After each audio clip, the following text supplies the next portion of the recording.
year of football, hosting North Schuylkill in a non-conference matchup and one of the best rivalries in the coal region. The game also marks the 90th season of scholastic action being played in Mount Carmel area's iconic stadium. The MCA School District would like to extend a warm welcome to the Spartan football team and their parents. As we continue pregame, the Mount Carmel Area School District reminds patrons that smoking or chewing tobacco is prohibited in the stadium, and no backpacks or outside food and beverages are permitted within the Silver Bowl. Please be sure to show sportsmanship towards both teams. All athletes are high school students, not paid professionals, and they need your support. Before we continue pregame, we're going to await the arrival of both teams, the visiting North Schuylkill Spartans and the Mount Carmel Area Red Tornadoes.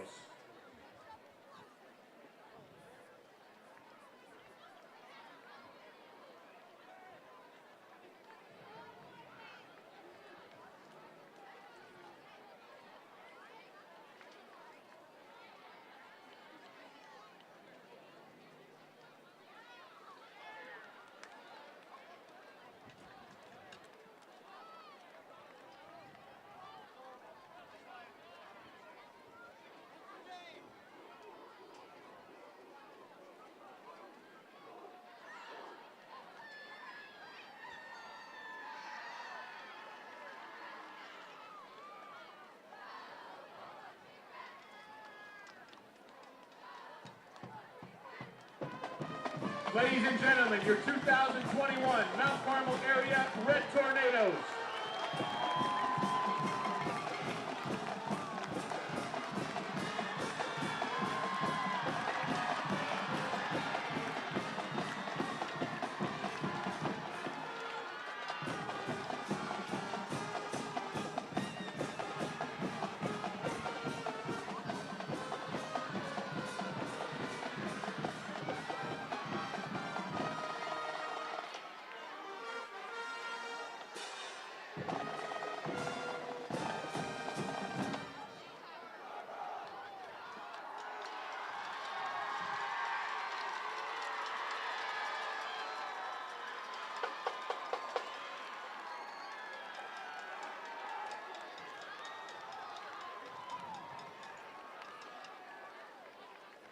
Ladies and gentlemen, we now ask that you direct your attention to the scoreboard end zone at the Silver Bowl, where our colors are being prepared for tonight's game.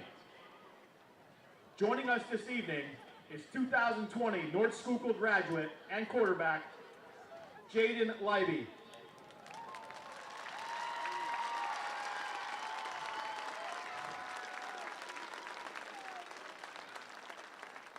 Jaden is joined by his parents, Heath and Nicole Libby, brother Jake Green, and sisters Rachel Green and Jonna Robertson. Jaden, who wore jersey number 6, was a 4-year varsity letterman for the Spartan football team from 2016 to 2019, playing quarterback and defensive back.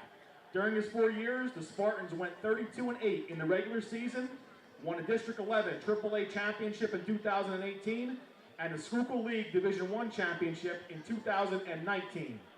Jaden was also a 4-year letter winner for the Spartan baseball team. As an outfielder, he was a key part of the Spartans District 11 AAA 2019 championship season.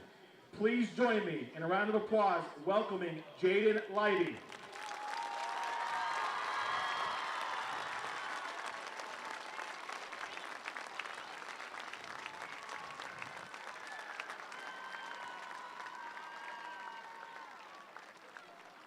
At this time, we ask everyone to please rise for the Mount Carmel Area alma mater and remain standing for our national anthem, both being played by the Mount Carmel Area Big Red Band.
Hello and happy Friday to all of you out there, wherever you are and whenever you may be listening.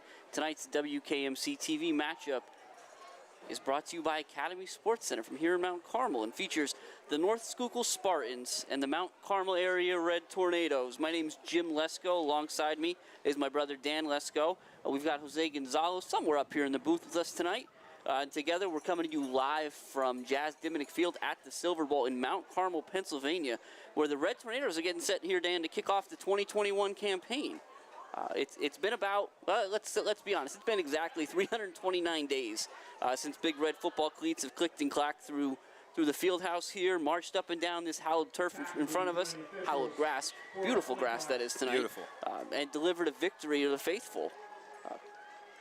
They're going to reset that counter tonight here and try to notch the 869th win in program history, wow. Dan. But to do so, however, they're going to have to do something they haven't done since, and I was looking at this, since Nick Foles threw 7 touchdowns for the Eagles against the Raiders back in November of 2013. Wow, I was going to say, is that 2013? It's been a while since Nick Foles has been the starter for the Eagles in general, right? Right. Well, that was his first stint. Okay.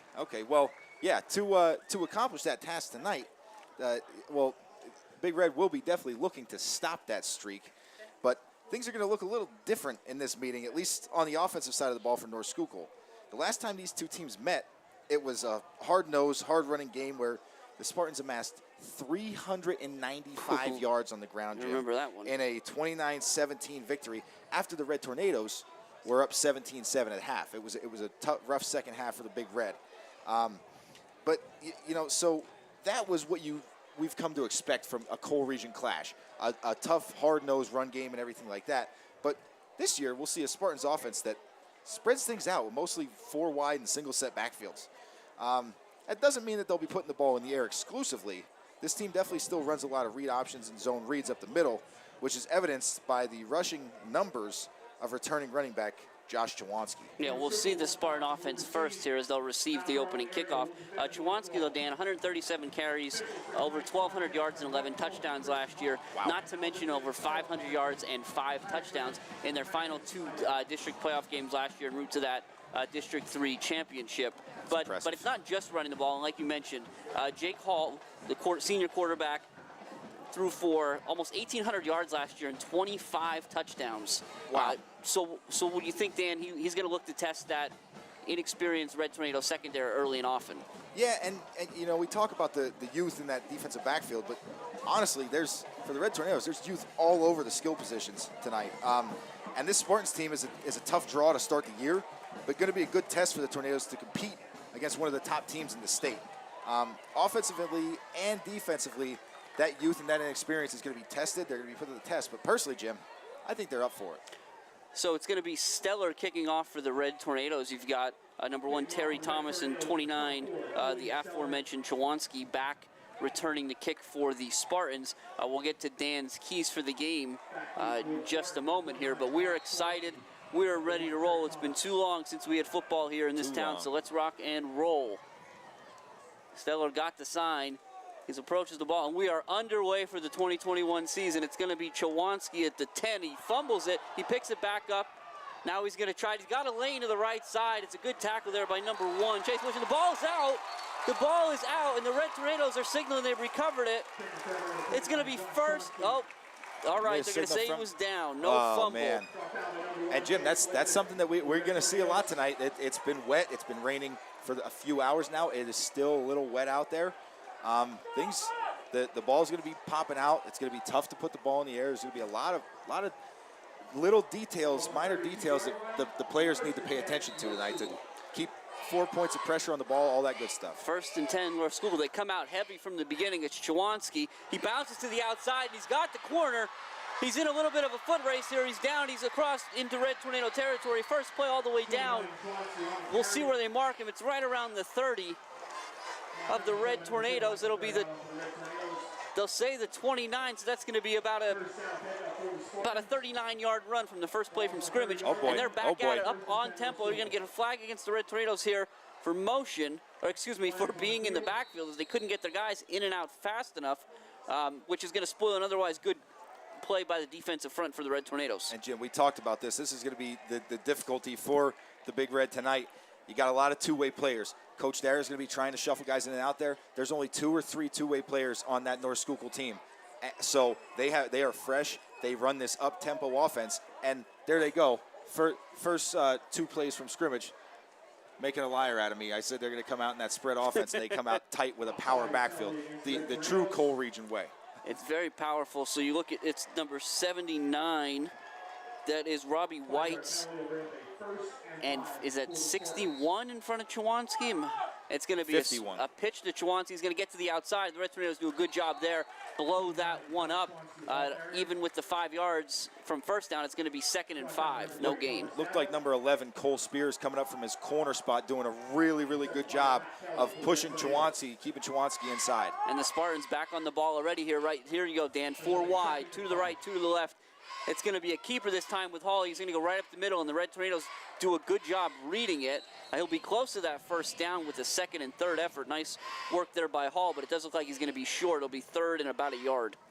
Yeah, and it's, again, you know, they're right up on that ball. It's going to be difficult tonight, Jim, for me especially, being long-winded to get a word in edgewise. Hall's going to come up. He takes the quarterback sneak. It's close. Very close. We'll see if they give him forward progress there. I think they're calling 4th down. Yeah, it looks like he's maybe the length of the football short here, Dan. Yeah, but this might be the same, another situation where they either bring the beef into the backfield. Oh, no, never mind. First down, but nonetheless, they're trying to keep it moving here. There's trips left now for the Spartans. It looks like that's going to be number 4, Carl Brown, 22, Evan Stanakis, and number 10, Gavin Whalen are the 3 to the left. But it's going to be up the middle to Chawanski out of the shotgun. He's going to be stopped for a loss. That's a great read. That's Farinato who came up to make that play. Great read and great fill by Farinato. He saw that power with the kick out on the end and came up from his safety spot and filled that just like a linebacker would do, right behind the line of scrimmage, actually. That's a tough play from the safety spot to come up and make that play. So great job, Farinato there. Yep, so same look here from the Spartans. 32, Joey Flail is a single receiver to the right, and he's going to run a little go route. And he got behind the defense, and the ball just missed him. Good pressure there on Hall from Davitt. Yeah, and Jim, that pressure is what kept that from being a touchdown. So great job by Davitt, because he snuck out there, weren't able to see him, got behind the defense, like you said, got a little behind the safeties. But great job by Davitt getting a hit on the quarterback and knocking that throw away. So now it'll be 4 wide, twins right, twins left for Hall. He's going to go straight back. Oh, the ball, he's got a little trouble with the ball there, but he's on his feet. He's going to get cut down right at the 20. It's going to be 4th and 10 here for the Spartans, and they got a decision to make, Dan. And Jim, in this position of the field, now, Grant, I think I told you in pregame, I did see their kicker make it a long one from the hash, but these wet conditions, you're better off going for it on 4th down. Although they've had success in the run game, are 0 for 2 right now with pass plays. 0 for 1 with completions, but 0 for 2 on pass plays altogether. So it's a tough draw. Here we go. He's going to throw it. He's looking to his left. He's going to go on the out route, and that's a big catch by number 22, Evan Stanakis. And he did. He got the first down. He's inside the 10. He needed to get the 10. He got to about the 9. So really good awareness there by Hall and Stanakis to make sure they got everything they needed. Yeah, that's an impressive play, Jim. Very impressive play. Now we're going to get a stoppage here. Official time. Timeout officials. Try to see what's going on here. Maybe an equipment issue on the Red Tornado side. But as you said, the Spartans were back up on the ball already. Yeah. Yeah, they're not playing games tonight, Jim. They're definitely trying to stay up tempo. They're trying to wear this Red Tornado defense out. First and goal from the 9 with 4 wide. It's going to be Chawanski up the middle. The Red Tornadoes do a great job. That's David. He wasn't first on scene. We'll have to see who that was. Steller's in there too, but good read by the Red Tornado defense. Yeah, looked like 18 Jake Zarski was the first one on his legs there. Good job coming in from that. Looks like a defensive end spot there for Zarski. So that was a good job. It was a tough read for Hall. Chawanski to Hall's right. Hall's going to throw it. And he's got it. It's going to be, is it caught?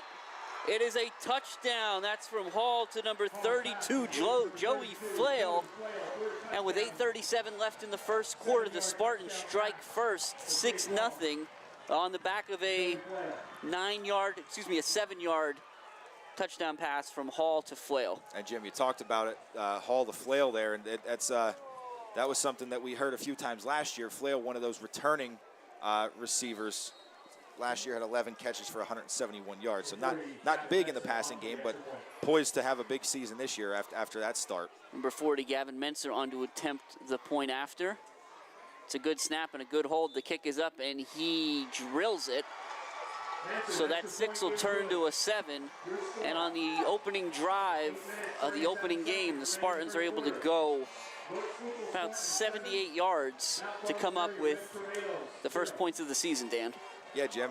So that was big for North Schuylkill, and you know, I kind of talked about doing exactly that in my keys for the game. So that'll take me into North Schuylkill's keys for tonight, which are get on top early, stop the run, and be the best. They came into this game as a preseason top team in AAA. So they got to come out here and prove that tonight. That preseason rankings mean nothing if you don't come out and do it on the field. They looked really tough there. They had a tough 4th down that they converted on. So the Red Tornadoes are going to be, and they got on top early too. The Red Tornadoes are going to have to be very, very disciplined here. They're going to have to, stay within themselves. Sure. You're down early to an experienced and tough team. You're a young and experienced team. You need to stay within yourself and go out there and play your game. Menser kicking off for the Spartans. He'll be kicking to Farinato and Spears, who are back deep for the Red Tornadoes. They're standing around the 5, and we know Menser has a leg. He does. So we'll see exactly where he drops this one, and then where the Red Tornadoes will start their initial offensive possession of the 2021 season. It's going to be Farinato at about the 3. He's going to get upfield. He'll run through an arm tackle, get across the 20 out to, looks like they're going to mark him at the 23. So again, that's where, 24, excuse me. So that's where we'll see Feliciano and company try to answer the Spartan initial salvo. Yeah, and Jim, you talk about Feliciano. Last year, that was Julian Steller at that spot. You're going to see Julian Steller as a sidecar for Feliciano moving to a tailback position this year. A lot of shuffling around in that backfield, but still the same with that shotgun double wing.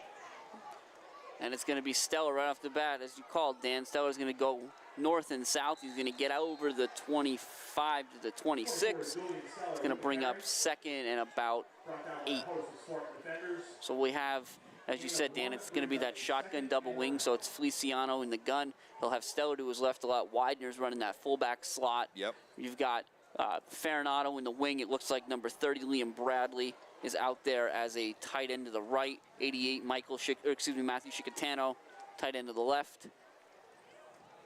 And it's going to be a handoff to Farinato, and Farinato's going to get to the outside, and he's in the open field. He's got to make one guy miss. He does. Now it's a foot race. There's a couple Spartans take a good angle, but a huge play there for the Red Tornadoes in response into Spartan territory, across the 50 down to the 47-yard line. And Jim, that is, we talked about Farinato, this being his first year in the backfield. That was a very, very disciplined run. That was a great read by him. Usually you got to get inside and then out. There, the inside wasn't there, so he stayed outside with it and made a really, really nice run out of it. This Red Tornado offense, no slouch either. Back up on the ball already. Steller in motion again. It's a fake pitch. Feliciano keeps himself up the middle. He puts his head down. Hard, tough run across the 40. Close to another first down. He's going to give him 9. It'll be 2nd and 1. And Jim, this is exactly what we expected to see from Feliciano. Anytime he had the opportunity to run the ball last year, he ran tough. He got north and south. He ran downhill, and he usually tried to put a hit on somebody. And he doesn't care that he's the quarterback anymore. He's still going to be making moves like that. And we'll talk about it as we go. We talked a little bit about experience from the skill position, but the line for the Red Tornadoes, offensively and defensively, is where the strength and the experience lies. So we'll get into that more. But this is going to be stellar off the right side, and I'll get down to the 35. Most importantly, he's going to pick up a first down, and there's a Red Tornado down in the backfield at the moment. That looks like it's going to be number 44, Widener. Yeah. So while they tend to Widener, Dan, just talk about that Red Tornado offensive line. Yeah, that offensive line. I mean, you see some of them as they're walking to the sideline here. For one, you got some beef, Jim. They're big boys. We got some big boys. Matt Kelly, Nick Nestico, Dalton Moser. Looks like we got Kellen Geary out there as well, along with Noah Shimko. I mean, just between Noah Shimko, Matt Kelly, and Nick Nestico are all probably pushing 300 pounds. So, and then you got the speed guys there at the other two spots. Yep. So let me give you the numbers here because I feel like Mount Carmel has always had, we always have a lot of fast skill players. Yeah. But they always joke you can't teach size. Right. Right. Well, Mount Carmel's got size this year. Like we said, Shimko is 6'5", 6'5", 290. Got Nestico in there, 6'1", 260. Okay. Matt Kelly, 6'4", 330. Who else were you talking about then? Geary. Kellen Geary. Geary's 6 foot 250. Moser is 205. Like, these are big kids. Yeah, they are. And you put Moser at the Moser's got some experience on that line. Yep. You got Shimko in there as a freshman. Is Shimko a freshman this year or a sophomore? No, as a freshman, yeah. Okay, so we got Shimko in there as a freshman. So you put the quick, experienced guard on that left side, and then that right side of the ball, you got Nestico at guard, and you got Kelly at right tackle, and then you have Kellen Geary in the middle anchoring that line. That is a tough offensive line. They're going to blow some holes open for this young backfield. So they'll get Widener off the field under his own power. Hopefully he's all right and is able to return. But for the time being, it's 1st and 10 Red Tornadoes at the 34. It's a snap. Feliciano's going to keep it himself, bounce it out that left side. Not a whole lot of room there. Spartans do a nice job covering that. It looks like 67 for the Spartans is going to be Kerry Wahalik, one of their captains. So he makes a nice play there to stop Feliciano after a yard. And Jim, that looked like a little wrinkle there. I know we've seen a lot of that fake handoff and up the middle for for the quarterback for Feliciano there.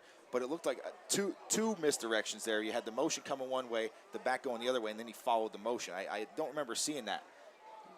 Looks like David in there for Widener. Again, one of the many Red Tornadoes that's going to end up pulling double duty tonight. Yep. Stellar in motion. It's the fake pitch, and Feliciano keeps it himself. Good, strong run. Second effort's going to get him to the 26-yard line, about 2 yards short. That'll make for a third manageable here, Dan. Yeah, there's definitely a lot of fight in these backs. It doesn't matter the size. Feliciano's a tall, lanky kid. Stellar's a stocky kid, but then you got guys like Farinato who really aren't the biggest kids, but they got wheels, man, and none of them are afraid to deliver a blow when they get to contact either. They put their shoulder down. They don't shy away from it. 5:35 and counting here in the opening quarter at the Silver Bowl. North Schuylkill Spartans visiting on top 7-0 of the Red Tornadoes. Mount Carmel just on the fringes of the red zone. Feliciano again. He's going to get up there with one goal in mind. It looks like he's going to come up about a yard short. It's going to be 4th and 1 for Mount Carmel. And this is going to be where that big, experienced offensive front makes their money right here, Jim. 4th and 1. You know what I mean? This is a big play. This is a big play, being down 7-0 here and approaching the red zone. You need to make this conversion. That's where you're going to look at your big guys on the offensive line, and you're going to say, listen, I need a yard push. Push them back a yard. Let us get it behind you, and let's keep it moving here. Keep these sticks moving. So we'll see what the Red Tornadoes dial up. Feliciano is going to go to his right behind Stellar. Will pick up the first down and more. We do have a flag on the play, though, so we'll have to see where that's directed. Flag looks ahead of the sticks. It's in a suspicious area for the Red Tornadoes, so I think. Maybe it would be... It's a face mask against the Spartans, okay. Does that, well, we'll have to see if that's a 5-yard incidental or if it's half the distance here. 5 yards. It's going to be a 5 yard. So the good news for the Red Tornadoes, they had the first down regardless. Yes. Tack 5 onto it. It's 1st and 10 from the 12. Yeah, Jim, and it looks like this Red Tornado offense kind of has North Schuylkill reeling a little bit defensively. I mean, There hasn't been a lot of, you know, I think North Schuylkill wasn't prepared for this, personally. Those are big kids up front wearing red tonight, Dan. For sure. Feliciano takes a snap. It's that inside handoff to Farinado. Does a great job putting his foot in the ground, getting upfield, because the Spartans were ready for that one and had the outside walled off. He'll pick up about 3. Yeah, and a really good job keeping his footing. It looked like when he did plant, his foot kind of went out from underneath him, but he was able to stay on his feet and get something, make something out of nothing there. It was a good job. Farinado will come out. It'll be spelled by 14, Garrett Verano. So you'll see those guys change in and out as the season, as the night and the season goes on. No shortage of talent at the skill position for the Red Tornadoes. But it's Feliciano to Stellar. Stellar's going to bounce off to the right side. Nowhere to go. Nice initial play there made by number 52, Chris Long, for the Spartans to kind of trip up Stellar and make him change direction. Yeah, really nice job there by the Spartans defense in general. I mean, it looked like there was nowhere for Stellar to go. He couldn't go up middle. He tried bouncing it outside. That defensive end and corner that were kind of stacked down there, they kept contained and forced Stellar inside, and he got what he could, which maybe was a half yard. 3rd and 6. Red Tornadoes do whatever they can to pick up as much of this as possible. They're going to motion to the right, so it's heavy to the right now with Chicatano, Bradley, and now they're going to bring it, and Feliciano's going to cut across the ball, across the field. The ball came out, so the Spartans seem to think they have it. Waiting for a signal. This is a huge play here. This is big. Peeling guys off the bottom, and they do. The Spartans have turned the Red Tornadoes away inside the 10. Forced and recovered a fumble. And so a great drive of about 5 minutes ultimately goes for naught, as the Spartans are going to take over 1st and 10 at their own 9. Yeah, and that's tough, Jim. Red Tornadoes put together a very, very huge drive to start the year, and it's a tough way for it to end. But this is a game. This is a game of we got a ton of time left. 3 minutes left in the first quarter yet. And so now they need to focus defensively. They need to get a stop. They need to get that ball back, put the ball back in Pedro's hands, give him another chance to make up for that. And you need to be careful here for the Red Tornadoes, because the Spartans have a lot of faith in their guys. You don't put anything past them. Chawanski does a nice job bouncing in and out there. Man, he's tough to tackle. He's across the 10 out to, we'll call it the 12. He'll pick up about 5. Yeah, Chawanski's he's no slouch, but he's not a big kid. Behind those big linemen, you can almost lose him in there. With those linemen are standing up, it's tough. And the Red Tornadoes struggling there to get substitutions in and out. Fortunately, Chawanski looks like he's running right into where those substitutions were happening. So Red Tornadoes had bodies getting there, but it's going to be third down here. Oh, excuse me, they're going to pick up a 1st down out at the 18. Yeah, and this is going to be tough for the Tornadoes. Chawanski off the right side again, and now he's in the open field. Farinado's the only one that's got an angle. He's got to make the tackle. He does a good job stopping him. But another huge run out of Chawanski into Red Tornado territory, all down to the 39-yard line. That's going to be another 30-plus yard gain, Dan. Yeah, Jim, that's a tough one there for the Tornadoes. Credit to Farinado. Really good job having the angle. And this is what we're going to see. Coach Dara calling a timeout right there. The Red Tornadoes were having trouble getting their guys substituted against that no huddle. Yeah, and this is going to be a war of attrition tonight for the Red Tornadoes. They're going to have to fight through this. Like I said, if you look at even look at the sidelines, look at all the white jerseys over there on the opposing sideline for North Schuylkill, and the very minimal red jerseys we've got on our sideline. It's so many two-way players trying to shift guys in and out, trying to keep guys fresh. It's going to turn into an issue tonight for the Big Red, as it already has. And I'm going to speculate here, because Coach Dara is hot, and based on his motion, what my understanding of this is, Dan, is Coach is upset North Schuylkill substituting, and Mount Carmel's not being given a chance to also substitute. Right. If you're keeping the same 11 guys on the Spartan side, they can keep rolling. They keep rolling. But if you're trying to substitute, Mount Carmel gets a substitute too. So I think that's what Coach Dara was trying to argue, make his point to the official that, hey, if they're going to be cycling guys in and out, you got to give us a second and stand over the ball. And that does sound about right, Jim. You can't the guy that official that places the ball can't be running off of it while substitutions are being made. But the Spartans will go back to their open set, 4 wide. It's going to be Hall. He's going to keep it off the right side. It's that read option. He's making guys miss, and now he's down the sideline. There's a block in the back. There's going to be a flag on the field. Again, in the stand called out, block of the back there. We'll see exactly where they call it and where it gets walked off. But again, I don't know that we got into it a whole lot in the pregame, but we've seen a good amount of that read option out of the shotgun. Yeah. I mean, it's pretty much read option and zone read. It's all zone blocking schemes, and that's on Hall, whether he wants to keep that ball or if he wants to give it off to Chawanski. And at this point, he's been making the right decisions so far. He's been doing a really good job of it. I mean, he ran this system last year, so it's nice having that 1 year of experience. And the kid can throw the ball. I mean, this is really a dual threat offense. You don't know what you're going to have to stop. They're going to call that block in the back that occurred around the 20-yard line. So 10 yards from there, excuse me, I guess the 21, it's going to come back to the 31. So it's going to make for a first in about 2 yards for the Spartans here. Yeah. First and 2 Spartans. Hall's got number 1, Terry Thomas, in the backfield, but he's going to throw it. They've got a screen set up. It's a nice catch there made by 32 Flail, already touchdown on the night. Spins forward, gets the first down, and gets back up to about the 21, excuse me. And really again, nice Spartans ready to roll. That rocket screen's tough to defend. This time it's Thomas off the right side. The Red Tornadoes are ready for it, but he does a good job with his momentum moving forward and is hitting the backfield, but he ends up picking up 2. See now, Jim, I mean the Spartans are moving so quick that the chains aren't even set before the play is being done, and I don't think that's the way it's supposed to work, but the refs are rolling with it. Hall's going to throw to his left. It's incomplete. Good play there. He was looking for number 4, Carl Brown, but Feliciano was in lockdown coverage and smacked the ball away. Yeah, Feliciano right on his hip there.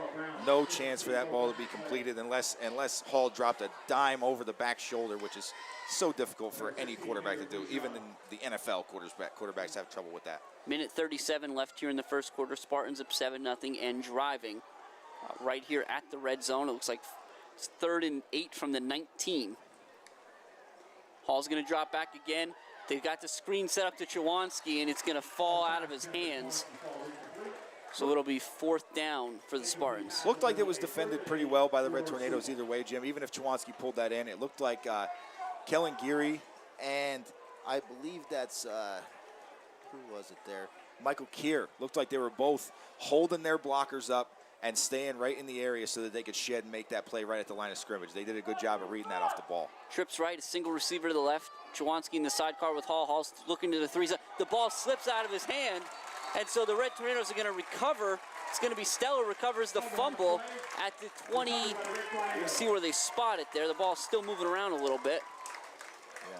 Regardless, it's going to be 1st and 10 Red Tornadoes. We'll just see what. Yeah, it looks like the 25. Right at the 25. Okay, so a great job there by the defense. Call it the 26.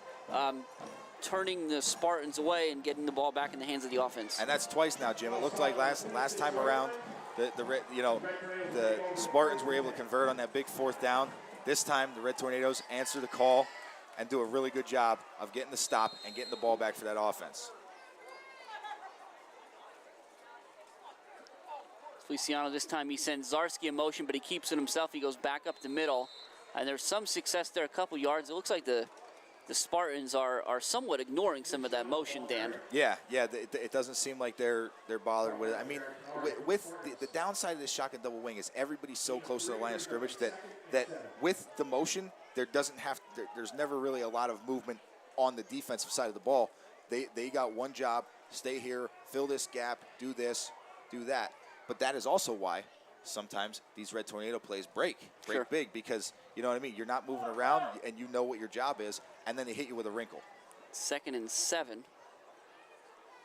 Zarski in motion again. The fake pitch. Feliciano keeps himself, and the ball is moving around all kinds of ways, but he does a good job hanging on to that. He'll get close to the 1st down. Got it. It will be a 1st down. But to your point, Dan, and how much the Spartans are around the football in the line of scrimmage, at some point you got to think the Red Tornadoes are going to dial up a pass here, which will, if it's Feliciano, will be the 6th of his career when we talk about youth. Yeah, Jim, but you're 100% right. Coach Dara loves doing that. He'll run for the first 3 drives of the game, he will not throw the ball. He will run. And then finally, when he lulls that defense to sleep, those safeties keep creeping up, he'll hit you over the top with a pass. And the safeties have crept up. 1st and 10 from the 37. Zarski in motion, but it's going to be a snap to the up back, who's Davitt. And he's still on his feet. He'll get out to about the 40, so give him 3. And that's going to be the last play of the first quarter here. So at the end of 1, the visiting North Schuylkill Spartans are on top of the Red Tornadoes, 7-0 to start the 2021 season. So Dan, what did you like? What did you not like so far? The first 12 minutes of football. Well, for North Schuylkill, I mean, they need to stop throwing the ball. Is what it looks like. Personally, for me, I mean, I know that their 1 touchdown was on a touchdown reception, but they run the ball and move it all the way down the field. They get on the Red Tornado side of the 40, and they start putting it in the air. Yeah, they had some success. They had that little screen. Obviously, they had the touchdown pass, but they're moving the ball like at will downfield, running the ball. I think they need to stop putting the ball in the air. Just continue to run the ball. That's where you're making your money at. Well, when they go to that big set with the 2 offensive linemen in the backfield in front of Chwanski, it reminds you of the second half of that game back in 2019. And that's exactly what they did. You're right. You had Leiby. Jaden Leiby was the quarterback that year, and Jaden was honored here tonight at the Silver Bowl. So you had him, I believe, was Lisden? Lisden, Jake Green. Jake Green, right? You had big boy, the beef. They had the beef in there. And they all ran for 120, 100, and I think Leiden had. Along with Leiden had 91. Chwanski right. had like 190 or something like that. Yep. It was impressive. So you're right. You see that again tonight, and that seems to be where they've had success. But the Red Tornadoes have had success doing what they do. And that's what they do. And this is the inside trap to Verano, and Verano is a leg tackle away from breaking that. Does a nice job getting up in that seam out across the, call it the 43-yard line. It's going to bring up 3rd and a long 4. Yeah, and Jim, going towards the sideline there at the end of the quarter, it looked like Verano took his helmet off and looked at Coach Dara and said, "I see something. You got to give me that ball." And he found a little seam there. That was a nice job. So it's Feliciano in the gun. David is in there as the fullback. Stellar is the tailback to Feliciano's left. Verano is the wingback on the right. Matt Chicatano is your tight end to the left. It's going to be Verano again, and he bounces to the outside. Does a nice job making something there, but the Spartans really blew that one up and hit him in the backfield. Yeah, but if it's dry out here and he's able to stay on his feet, that's a different story. He might be able to beat that guy to the corner there. That stumble at the end is what got him. But that's a tough run. Like we talked about it, Garrett Verano's not a big kid at all. Garrett Verano is 5'9", 155 pounds and running tough. So he lost a yard there. It's 4th down for the Red Tornadoes. They're going to go for it here from their own 42-yard line. So Coach Dara wants to make something happen. Tried to go for a hard count from Feliciano. The Spartans do a good job of standing pat, and Coach Dara will use his 2nd time out of the half. Yeah, Jim, that was something that that's also something that's come to be a staple of Coach Dara's offense. You know what I mean? Because no matter where on the field that we've got a 4th and less than 5, he doesn't mind using a timeout or taking a delay of game sometimes to just get out there and try and get that defense to jump. It's a free 5 yards and it's a free 1st down sometimes. You know what I mean? It's and that's that in between range, 4th and 4.5. It looked like, you know what I mean? It's tough to get those, especially being a run heavy team. So it's a good idea, but now we're going to see the punt team. We see Stellar out there. Stellar handled the punting duties last season and continued to kind of reprise that role this year. For the Spartans, it'll be Terry Thomas, number 1, back deep. It'll be interesting to see how this kind of all shakes out, how the Spartans decide to play this, if they put on a return or if they just want to be careful. It looks like they're going to be careful. So it's a good punt by Stellar, angled to the sideline. It's going to get out of bounds at the 21-yard line. So a nice punt, no return for the Spartans, and they'll take over 1st and 10 from that spot. Yeah, and that's the thing that having your running back, your returning, your probably most experienced returning starter in the backfield as your punter. That's the upside of that. Yeah. Is that defenses, opposing teams can never really plan to set up like a big return because they always have to be aware of the chance of a fake, him pulling that ball down and running it. So now we'll see the Spartans right to the ball as we would expect them to. It's going to be receiver to the left, receiver to the right. Hall in the backfield. He's going to hand it to Chwanski on that zone read, who's off the left side. The Red Tornadoes do a great job of stuffing that play right away. Try to see who exactly. Looks like Davitt was in there to get it started. Yeah, and that defensive line, Jim. We talked about the experience in the offensive line. That defensive line there, just as experienced and do just standing up against this humongous North Schuylkill Spartans offensive line. Hall's going to throw it this time. He's looking for Flail, and he's got him over his shoulder. Now it's a foot race. Spears has to make the tackle. He does. It's a good play to stop Flail from going the distance. But he's going to get tackled down at the 21-yard line. A little extracurricular there goes unnoticed by the nearby official. Agreed.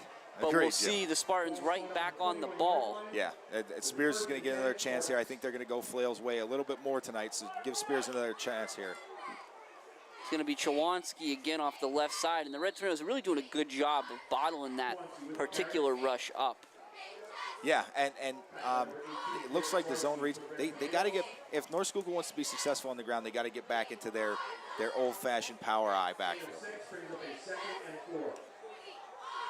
It's going to be Chwanski on the right, does a nice job bouncing to the outside. A lot of red jerseys there make the play. Davitt is going to finish him up, but Farinato was in a good position as well. Yeah, and Davitt's been doing a really good job moving sideline to sideline and staying active out there. So we'll see here again. It's third and about a yard and a half. And this is going to be Chwanski again. And I think he'll fall forward for the first down. It's going to bring up first and goal for the Spartans. 9-10 left in this one. They're already on top 7-0 and looking to double up. Yeah, and we'll see. Again, we talked about it. It's a war of attrition. As you see here, getting into that red zone or in the goal-to-go position, take Kellen Geary out and put Tank in there, put a little bit more size in the middle. Hall's going to throw it, and he's looking for Carl Brown, and he just misses him. That's going to be incomplete out there on the left side, second and goal. Well defended again by Feliciano out on that corner. He was right on his hip out there. So we're going to see this, again, we talked about it. This Red Tornado defense is being put to the test so far. Hall looks to the sideline. Again, 4 wide inside the 10 when you have a guy like Chwanski. And they're going to throw it again, and this time he's going for Stanakis, and a great play made by number 14, Garrett Verana, who saw the ball coming the whole time and reacted. And that's such a difficult spot, coming from the inside safety spot. That quick little, it's not even a hard out. It's a banana route where he rounds it off, so it's tough for Verano to get there, and he gets in front of that and knocks that ball down. Well defended. Great job. Third and goal now, and this time they are going to run it. Hall keeps it himself off the left side, and a huge play there made by Davitt. Hall had some space on the left side, and Davitt sniffed it out, stayed home. Yeah, Davitt's been ready for this game. It looks like Davitt's been waiting for this game for 329 days or whatever that was. He's been waiting to get back on the field, and it looks like we're going to see a field goal attempt. Yeah, it'll be Gavin Menser, like we talked about on the other side of the field. He can kick it for sure. And we're going to get a stoppage here, as there was just some lightning. That was... I thought it was a pretty significant lightning flash. It looked like midday here for a second. Yeah, it did. So the officials blow that off right away. Now, we had obviously some weather. The game kicked off late to begin with here at 7:30 instead of 7 based on that. We were watching the weather, right? We were over with our friends, Mr. Morgan, Mr. Ditchy, Mr. Demansky. Yes, we were. Checking the radar, seeing how everything was looking. And then it cleared up, right? We were doing pretty well. It rained pretty hard right up until kickoff, and it's been beautiful ever since, but we're gonna hit a rain delay here. So we're gonna take a break. Yeah. I think for a little bit, and we'll be back. I think we got at least 30 minutes. Yeah, I think is how this typically operates. Like. So as much as Dan and I enjoy doing this, I don't know that you all would enjoy us for 30 minutes. So we're going to take a little break. We'll see what we can accomplish here, and be back with some action in just a bit. So stay with us. It's a good one. 7-0 Spartans, 8.5 left in the first half.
Hello and welcome back to the Silver Bowl. We are fresh off a lightning delay, but we're getting ready to resume play here in just a minute, so we will give you a quick refresher of what happened so far. So again, this is the opening game of the season. North Schuylkill Spartans traveled to meet the Red Tornadoes here, and we're going to get right at it, so I'm going to make this real quick. The Spartans are coming out.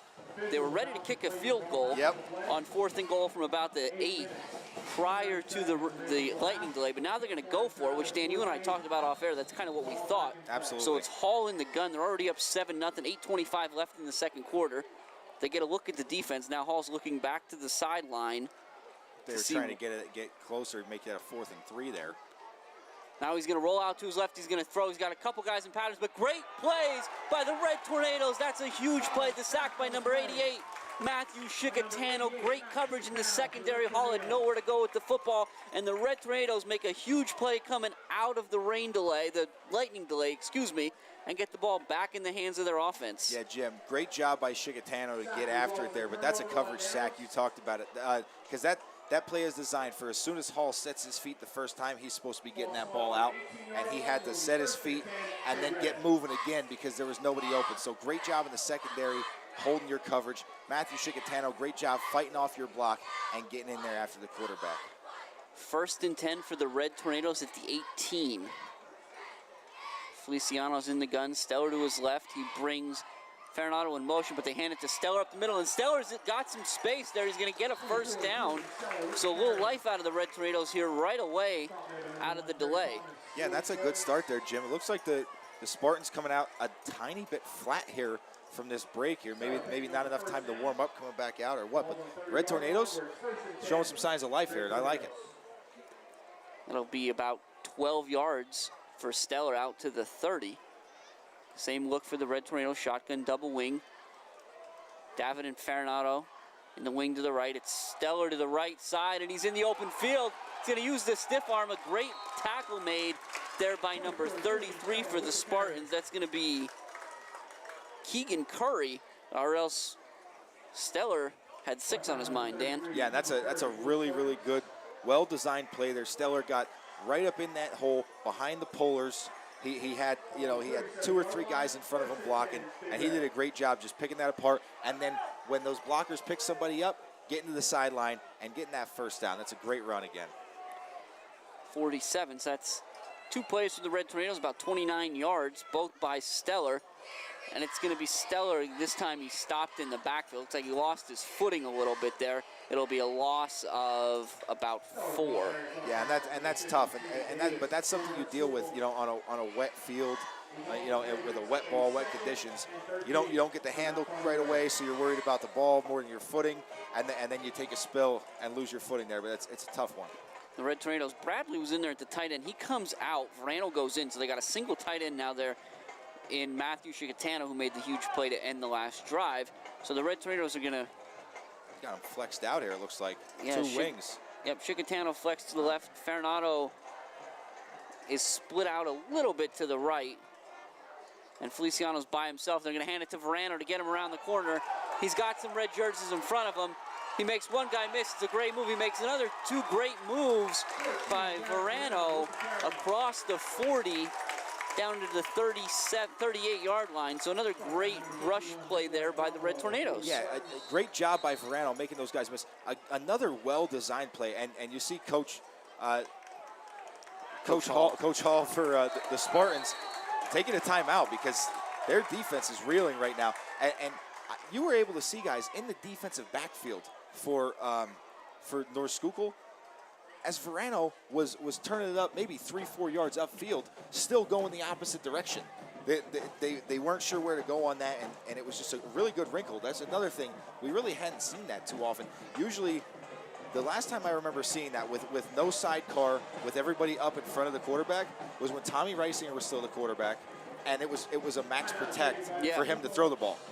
And I'm sure film-wise, that's probably the only time that Coach Hall had ever seen them do anything like that. So he probably thought pass right away, and then they come out and run that sally off of that trap, and it's a great play.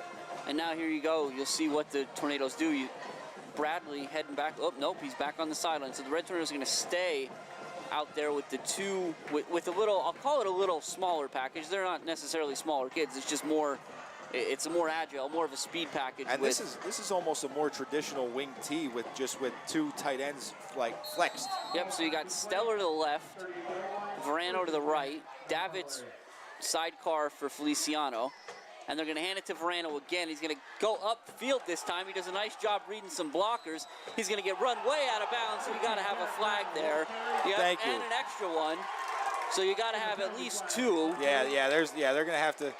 And now the coaches got to get themselves under control here, because that was very late and very unnecessary. So you're going to have the initial ride out. Verano gets tackled about 7 yards out of bounds. And then after the play and the flag is thrown, there's another reaction there by a Spartan. So you gotta have two dead ball fouls here. Yeah, and that's pretty much necessary. That was great job by the Red Tornadoes keeping their cool and getting back into the huddle, staying off the sideline, staying away from any of that nonsense, so that the 15 was only assessed against North Schuylkill, the offenders. And Mount Carmel does a really good job handling themselves in that situation. That's tough. On your sideline, you see that happen to your player. Yeah, that's interesting, though. There, I think if you look at the replay, I think there's two acts there. Oh, absolutely. I agree. So that would have been interesting to see that get assessed twice. But nevertheless, the Red Tornadoes rolling here inside the 20. This time it's going to be Stellar off the right side, and he does a good job cutting up field, and he's on his feet. He's inside the 10. It's another great run by Mount Carmel there. Great job by Stellar. And we continue to talk about it. I love when we talk about it, Jim, because it's always the same conversation. It's like, how do you put anybody in at that spot, at that wing spot, and they find the hole? You know what I mean? They always find the cutback lane. They find it. And it looked like Bradley subbing back in there. They might go back into that normal shotgun double wing look.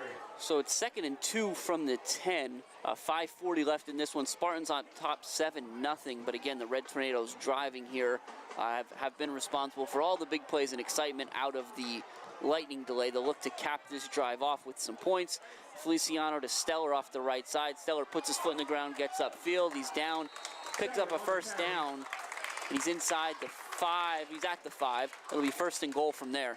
Yeah, this you get 4 downs from this spot. Now this is big for the Tornadoes. You have to get points here. You got to get something out of this. We'll see Feliciano coming to the sideline to get the call. One thing is we'll point out now, if you're watching this, you've grown accustomed to the investment the Red Tornadoes made in play clocks. Yeah, the end zone play clocks. But unfortunately, we got a little bit of a technical glitch that I think they're working hard to address for next week or the next time the Red Tornadoes are at home, so you don't see those tonight. Yeah. But nevertheless, it's back to that tight formation from the 5. Feliciano, and he's going to fake it. It's a naked boot to the left. Now he makes 2 guys miss. And he's in. And he's in for a Red Tornado touchdown. So Mount Carmel comes out of the delay, gets a huge stop on 4th down when the Spartans opt to go for 6 instead of 3, drive all the way down the field and cap it with a 5-yard quarterback run by Feliciano. And Jim, that was a statement drive. That was a drive right there. The Red Tornadoes, like you said, they weren't able to convert early in the game in the first quarter when they were driving. They got stopped with the fumble. Feliciano made up for that with that naked boot, hanging onto the ball, making guys miss and getting into the end zone. Now Stellar on, looking to tie it here. Verano to hold. It's a good snap. The hold is down. The kick is up, and the kick is good. Stellar's made right around 80% of extra points for his career. And with 4:45 left in the first half, the Red Tornadoes have knotted this up at 7. Yeah, and Jim, this is huge. I mean, Coach Hall, I think, has to get on the sidelines here and have a little conversation with his players that, they need to, for one, they've been moving the ball at will against the Red Tornadoes until they get into the red zone. You know, this reminds me of, was it 2 years ago, Jersey Shore, when we played Jersey Shore at home, and they moved the ball from 20 to 20 like nobody's business. And then as soon as they'd get inside that red zone, the Tornadoes would stiffen up and get a stop. It reminds me a lot of that. And if the Spartans want to stay in this game or want to get back on top here, they're going to have to do something. As you're looking out at this as we get ready to kick off here, it's been an exciting first half already, albeit a delayed a long and one, interrupted one. Yeah. But reminder, tonight's sponsor, Academy Sports Center here in Mount Carmel. And also, happy to say, my two little ones, Penelope and Tatum, also getting there, making all this happen. So, again, and we'll talk more about it later, but certainly always appreciate the hard work and dedication of the WKMC TV studio. Jagodinski's going to kick off instead of Stellar. He's going to pop it up to the second line. And that's going to be fielded and returned by number 8 for the Spartans, Ricky Halford. So he does a nice job of getting upfield. He'll get to about let's see where they mark it. Oh, it looks like we've got a guy. Okay, looks like just a cramp on the sideline there, but it looked like somebody did go down. He'll get out to the 35. So now the Red Tornadoes getting their defense line, because we know the Spartans are going to come out and be ready to roll here. Yeah, they're definitely be ready to roll. They're going to go open. 2 to the left, 2 to the right. Hall's in the backfield with Chawanski. Looks like number 10, Xavier Diaz, is in there now. But Hall's going to throw that rocket screen. And we're going to see Feliciano.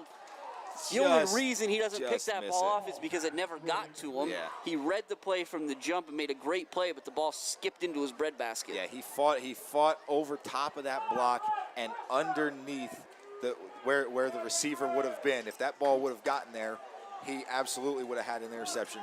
Feliciano is playing out of his mind right now. Not to be deterred, Spartans back on the ball, 2nd and 10. Same alignment. This is going to be a keeper by Hall, and the Red Tornadoes sniff it out right away. That was number 30, Liam Bradley, who saw that the whole way, came crashing down the line. And Jim, you know I'm a sucker for seeing a great defensive end make a great play. He saw the block down, he squeezed down that line of scrimmage, and there was nowhere for Hall to go. That's a great play there from Bradley.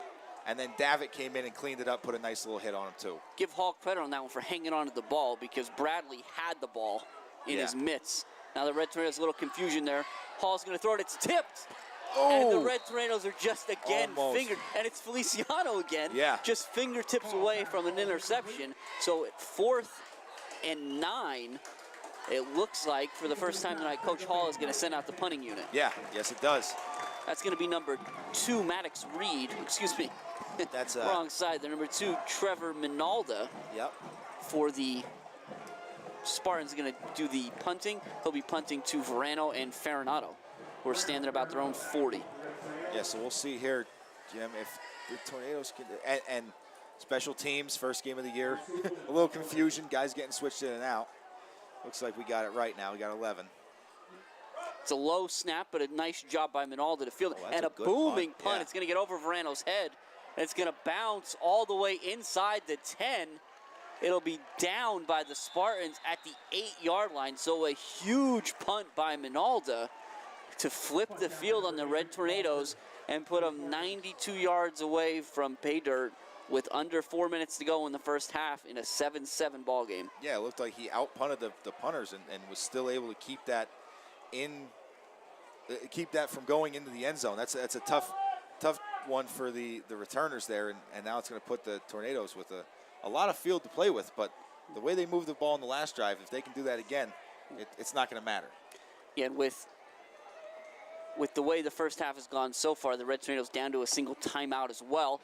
Not sure yet that that's going to play a part, but we'll see, as they've got a long way to go here if they want to end this drive with points. Yep. So it's back to a tight shotgun double wing. Feliciano has Stellar to his left. He sends him in motion, but he's going to keep it himself up the middle. The Spartans, as they have most of the night, they do a good job of defending that particular play. And let me double check myself there. That's Cole Spears in there taking the snap now, quarterback. We knew from Coach Dara that he would see time tonight as well. So I was a little late on the recognition there, but that was Spears on the run, and he'll be the one taking the snaps. Yeah. And we're going to see that, I think, throughout these first few games until we get a definitive starter. This time it's going to be, I think, Verano. Yeah, Yep. Verano. Got to get those shoulders square so I can see a jersey, but he does a good job. Gets up over the, looks like they're going to knock him at the 14. So it's going to bring up a kind of a big third down, 3rd and 5 here. And they're going to be going back to that set we saw last time around, as you see Farinato come sub in and Liam Bradley sub out. So it looks like they're going to go to that one tight set again, and maybe flex the guys out here.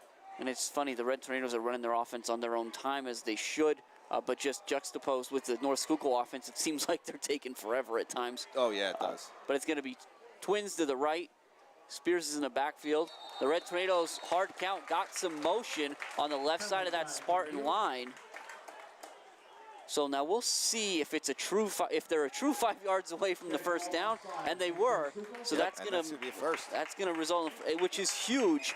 Again, we're at 2:27 here in the half. Yep. With the relay, the Red Tornadoes are moving the ball. Not totally sure that they've got enough juice kind of here to cover the distance, but certainly keeping the ball away from the Spartans is a win in and of itself. Absolutely, Jim. And we'll see here now. It looks like they're subbing Verano out here. Yep, so they're going to send Schultz in. Schultz plays tight end as well, so it won't be Bradley, it'll be Schultz, but they'll go back tight with the two tight ends, the two wings, Spears and Stellar. Now the Red Tornadoes will give that 5 yards right back, albeit they'll keep the first down, so it'll be 1st and 15 now from the 14. And that's the most important part. You keep that first down. Yeah, they wanted to earn that 5 yards. They just wanted the first down. That was all. So we'll see what happens here. You need to move your car immediately, or it will be towed. Sharon Shabatura of Ringtown. The car needs to be moved immediately. All right, so we'll get the signature. We're back on the ball, 2:05 and counting now. We're approaching 2 minutes. But again, that same tight look. Spears takes the snap and he hands it to Stellar off the right side, and Stellar is running hard. There's space there, Dan. It may not be a lot, but there's space, and they're finding it. He'll get out to the 20, get those 5 yards back. And that's the thing. They're definitely finding the creases for sure. It looks like. There is a Red Tornado down on the play. And we'll try to. It looks like it might be Stellar, Jim. I might be wrong. I don't want to be wrong with an injury, but I'm looking at all the other jerseys out there. It looks like Stellar's the only one down.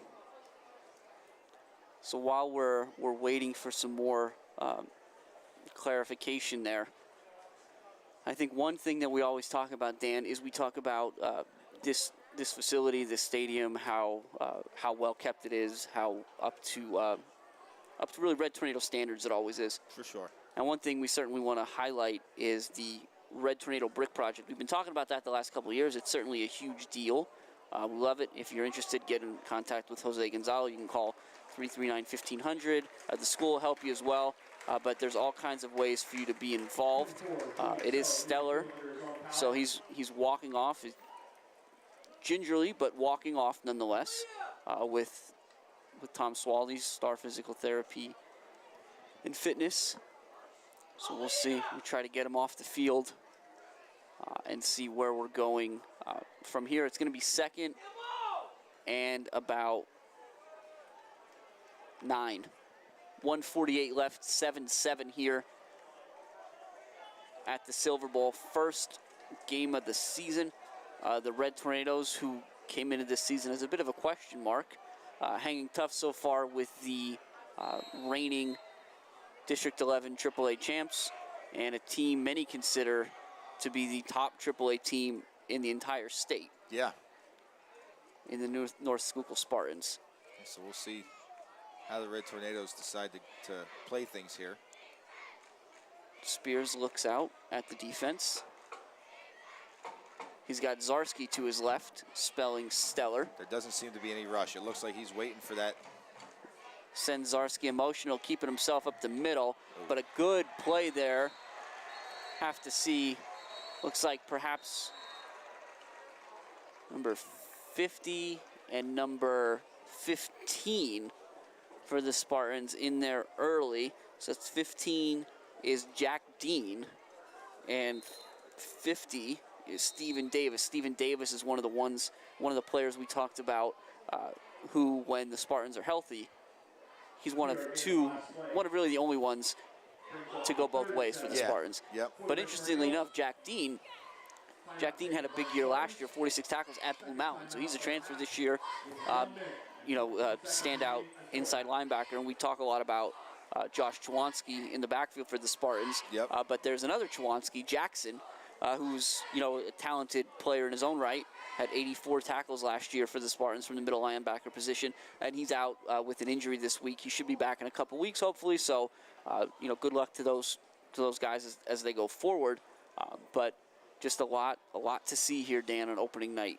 Yeah, and there's a lot going on here. It looked like Mount Carmel, or no, I'm sorry. I thought that was a Mount Carmel timeout there, but it made more sense for it to be a North Schuylkill timeout. We said, it looked like last play, Spears was kind of waiting for that clock judge to put his hand up to give him time to get the snap off. So the Red Tornadoes are going to come open.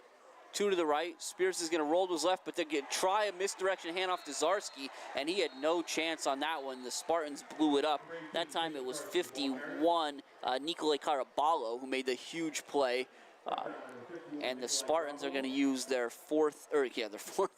their third and final timeout on 4th down here. They'll stop the clock with 1:08 remaining, and the Red Tornadoes in an obvious punting situation. Yeah, and as you see with Stellar still on the sidelines here, Yagodinsky, who kicked off after the touchdown, is also out there going to be doing the punting, it looks like.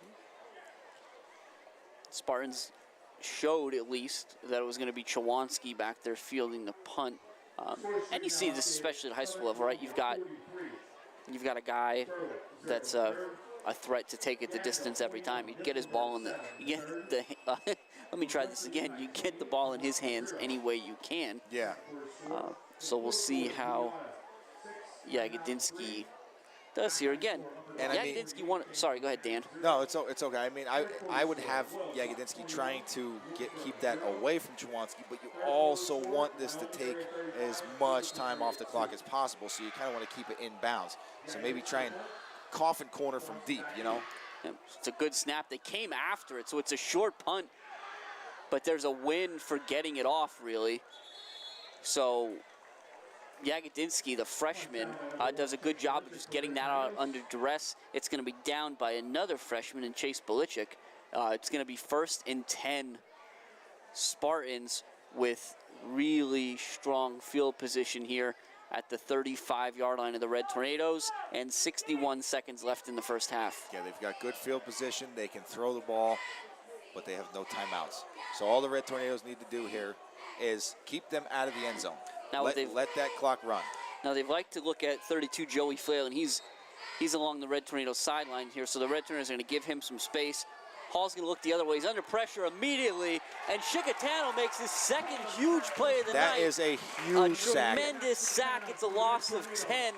And even for the Spartans, how quickly they move, the clock is becoming their enemy right now. It's under 45 seconds, and they're trying to regroup with, as you said, no timeouts. No timeouts. That's humongous for Chicatano. Great job there for Chicatano and the Red Tornado defense. Hall drops back. He's going to throw a little screen. He'll get it just over the head. The Red Tornadoes do a good job of bottling it up, make a big play now. Chwanski's going to get out of bounds to stop the clock, but with 25 seconds left and facing a 3rd and about 17, the Spartans are up against down and clock at this point. Yeah, and it looks like with Stellar on the sideline, they also have Yagodinsky in at that linebacker spot, who was in on that last tackle. They're going to run kind of a sprint out draw. They know the Red Tornadoes are in coverage, but they do a good job coming up and making the stop.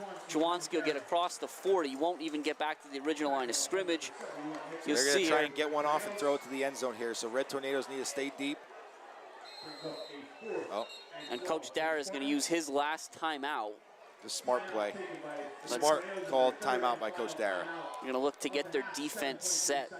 As again, you've got, with 7 seconds left, there's really no option here to do anything but throw it to the end zone. Even in high school where a first down stops the clock, you can't really snap it, pick up 15 yards or 12 yards, get tackled, Yeah. and get up on the ball and snap it again. Yeah, you've got to try. You've got to try and get your dime package out here if you're Coach Derry. You know what I mean? Pull a rusher and get some extra defensive backs out there. And let's just have talk guys in coverage. I looked like I seen who was it? Oh man! And let's talk about, so you got Carl Brown, number 4. He's 6'3", just throwing that out there. Yeah. Trevor Minalda, I see him out there. Yep. He's 6 foot. Number 10, Gavin Whalen is 6 foot, so they got trips to the right. Trips right, they're going to flood it. Flail is by him. Is that Stanakis by himself to the left? They're just going to throw it to. I was looking for Flail, and Hall threw it out of bounds. And so there wasn't really an option for Flail anyways. I seen the referee throw his little flag there. He stepped out of bounds. The Red Tornadoes are going to take over 1st and 10 at, looks like the 30, it'll be what, the 37-yard line. 3.1 seconds left on the clock here in the first half. We'll see. One of my favorite things to see typically, if Coach Derry opts to go that way, is the kneel. The shotgun victory formation. Yes, it's one of my favorites. So Feliciano will be back in there to take this snap. It's a low snap, but he does a good job picking up. They'll take the knee. The clock will run out here on the first half. A long first half. Yes. But nonetheless, an exciting one at the Silver Bowl. We haven't been here for 329 days, and we're getting our money's worth thus far. In a matchup between local rivals, the Red Tornadoes and the Spartans, we are deadlocked at 7. We will be back after a longer halftime, about 15 minutes, with stats and other information. So please stay with us, and we will be right back.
North Schuylkill Spartans entering the field for the second half. Welcome back to the Silver Bowl. We're just a few minutes away from getting the second half started. Again, the first half was a long one. Started late, had a lightning delay as well, but boy, oh boy, was it exciting. 7-7 here, Spartans and Red Tornadoes. The Spartans struck first, 7-yard touchdown from Jake Hall to Joey Flail, followed by the Red Tornadoes driving down the field and capping off a long drive with a run by quarterback Pedro Feliciano 5 yards out. Locked us up at 7. Dan, I think you've got some stats courtesy of Jose. Yes, I do. Thank you, Jose, for getting these stats. So we have Mount Carmel rushing-wise, 29 rushing attempts, 156 yards on the ground, 10 first downs, and we are 1 of 1 passing for 3 yards. So passing game not been there, but not been needed to this point. And then you've got North Schuylkill, 22 rushes for 97 yards, looks like 6 first downs, 5 of 11 passing for quarterback Hall for 89 yards and a touchdown, obviously. Yeah, so it was an interesting half. I mean, again, even not accounting for the delays, I think like we tried to set it up as we were going into the first half. You had a couple drives. The Red Tornadoes fumble inside the 10. That's, destroys some scoring opportunities there. Right. And after prior to the lightning delay, the Spartans were ready to kick a field goal from inside the 10, decided against it after the delay, and Matt Chicatano came through with one of 2 big sacks in the half for him. Huge, yeah. So it's been a lot. I think historically, there's been a little difference from the first half to the second half with North Schuylkill. Yeah. As I'm sure, Coach Dara and the rest of the Red Tornado coaching staff are prepared for. So it'll be interesting to see some of those wrinkles, especially because, again, it's so early in the season. Yeah, and Jim, I didn't really get to touch much on my keys for Mount Carmel, or I touched on North Schuylkill's earlier. I didn't get to touch on Mount Carmel's, but for Mount Carmel's keys of the game, I had read your keys, just saying about, a lot of option, a lot of movement in the backfield, misdirection and stuff. So for the linebackers and defensive backs to read their keys, which they've done, make North Schuylkill one-dimensional. They've pretty much done a good job against the pass to this point and get going early on offense, which they did. I mean, they've been able to move the ball pretty well up to this point. So North Schuylkill and Mount Carmel kind of being successful on their keys throughout that first half. Menser's going to kick off for the Spartans to start the second half. Here he'll be kicking to Farinato and Spears. This is going to be Spears at the 9. Excuse me. It's Farinato, and he does a great job. He runs through some arm tackles. He's all the way out across the 40. Huge return for Farinato. So much like after the lightning delay, the Red Tornadoes start with a spark. Yeah, and that's a really good start there for Farinato. I talk about it a lot. It was a Coach Carm thing. He'd always tell the returners, you got to get up in that briar patch. You don't want to be going to the sidelines. You got gunners running down the sidelines. They're not blocked. You want to get in there where your blockers are meeting their guys trying to tackle you and find the seam, and he did a really good job of it there. So the Red Tornadoes have their spread package here. Farinato coming across the formation. Feliciano's going to keep it himself. The Spartans do a good job of staying home there, and they'll stop him after he picks up maybe a yard. It'll be 2nd and 9 from the 42. Yeah, it's Feliciano's in there with this open upset has kind of helped them out a little bit. They moved the ball well with it in the first half, so hopefully they have the same success. And you have to wonder, Dan, some of that we saw early on. Widener left for the game. We don't have any other information on him other than that, but we also saw Stellar gingerly walk off the field before, and he's still here on the sideline. He's got his helmet, he's suited, so we hope he's doing okay. But you wonder if that plays a part in the package that Coach Dara's putting out there. Yeah. This time it's going to be to Verano, and the handoff off the left side, and there's red jerseys in front of him, but the Spartans do a good job of just locking those up, holding the blocks, and knocking Verano out of bounds at about the 46. Yeah, and Jim, that looked like 51. Nikolai Caraballo did a really good job of reading that. Like it looked like he saw the play coming. because he fought off his blocker. He kind of just did a little hand battle, but stayed square, stayed where he was at, and did a good job of stringing that out to where Verano had no choice but to turn into him and then made the tackle. So it was well defended. It's like we said before, with this package, it's the tight ends. Chicatano and Schultz are kind of split out. Farinado and Verano are on the wings. Feliciano is going to throw it. He rolls out. He's under pressure immediately. He does a great job to avoid the rush and get the ball out of his hand, but it does unfortunately bring up 4th down for the Red Tornadoes. Yeah, and you're right. He did a really good job avoiding that rush, but unfortunately, Feliciano, that was, what, his 7th pass attempt in his career now? So he got a little, saw the rush coming, avoided it, but got a little happy feet, jumped in the air, threw that one a little short, but hopefully he settles in a little bit going through this game. We're going to see Yagodinsky punting for the Red Tornadoes again, which is possibly indicative of what's going on with Stellar. Yeah. But he did a nice job last time. It's a good punt. He's under less pressure this time, and that's going to be a short kick. It's going to take it was short to begin with. It's going to take a Spartan bounce. And now, unfortunately for the Spartans there, what's going to happen is you get the short kick. You're going to down the ball inside Red Tornado territory. So it was going to be 1st and 10 at the 48. But due to some extracurricular activity away from the ball, they're going to get hit with a 15-yard penalty here and knock them back inside their own 40. So that's certainly what it's called. It'll be from the spot of the foul, which is about the 49-yard line of the Spartans. So it'll take them back to the 34. Yeah, and again, we'll say is that a it's a great job by the Red Tornado. It looked like number 28 Al Bailey out there of just getting up and running off the field, not participating in any of the extracurriculars, doing a good job, keep being smart, because somebody does wrong, you go back and you smack them in the helmet, whatever. Those penalties offset. Nothing happens to them. You want the punishment to be on the person that commits the crime. You know what I mean? So good job by the Red Tornadoes throughout this game. Staying even-keeled. It looks like a correction there. It's going to be the 36, not the 34, based on where I thought they had spotted that foul somewhere different. Okay. But the Spartans are going to come up with their heavy package. It's Chwanski, a good tackle there made by Spears before he could get his legs going. It'll be pick up a 5 for Chwanski, nonetheless, bring up 2nd down. And they're right back up on the ball. They're doing what they got to do. So these substitutions have to happen quick here for the Big Red. A little confusion there in the Red Tornadoes, but they're up near the ball. Hall's going to hand off to Chwanski. Now he's in the middle. He makes some guys miss tackles. He's in the open field. He's got Verano and Spears, the other ones with a chance. Verano isn't able to make the tackle. So just like that, Chwanski's going to waltz in from 59 yards out to give the Spartans a 13-7 lead here with 9:37 left in the 3rd quarter. Just a terrific piece of running by Chwanski. It was, and that's tough for the Red Tornadoes, because we talked about it.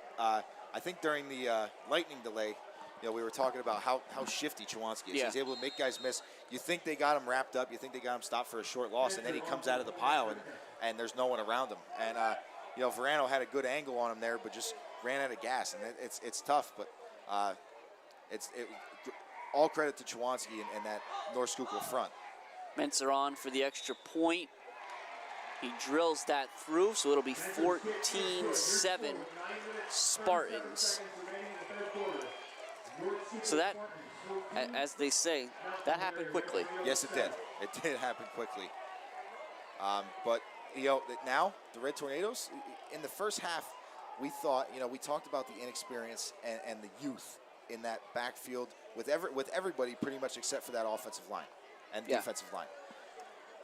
So we weren't sure how they were going to respond to them, the North Schuylkill going down first drive and putting 6 on the board. Well, what's always tricky there is, and we, you try to call it out as fast as you can, but obviously with how fast North Schuylkill gets up on the ball, it's hard sometimes.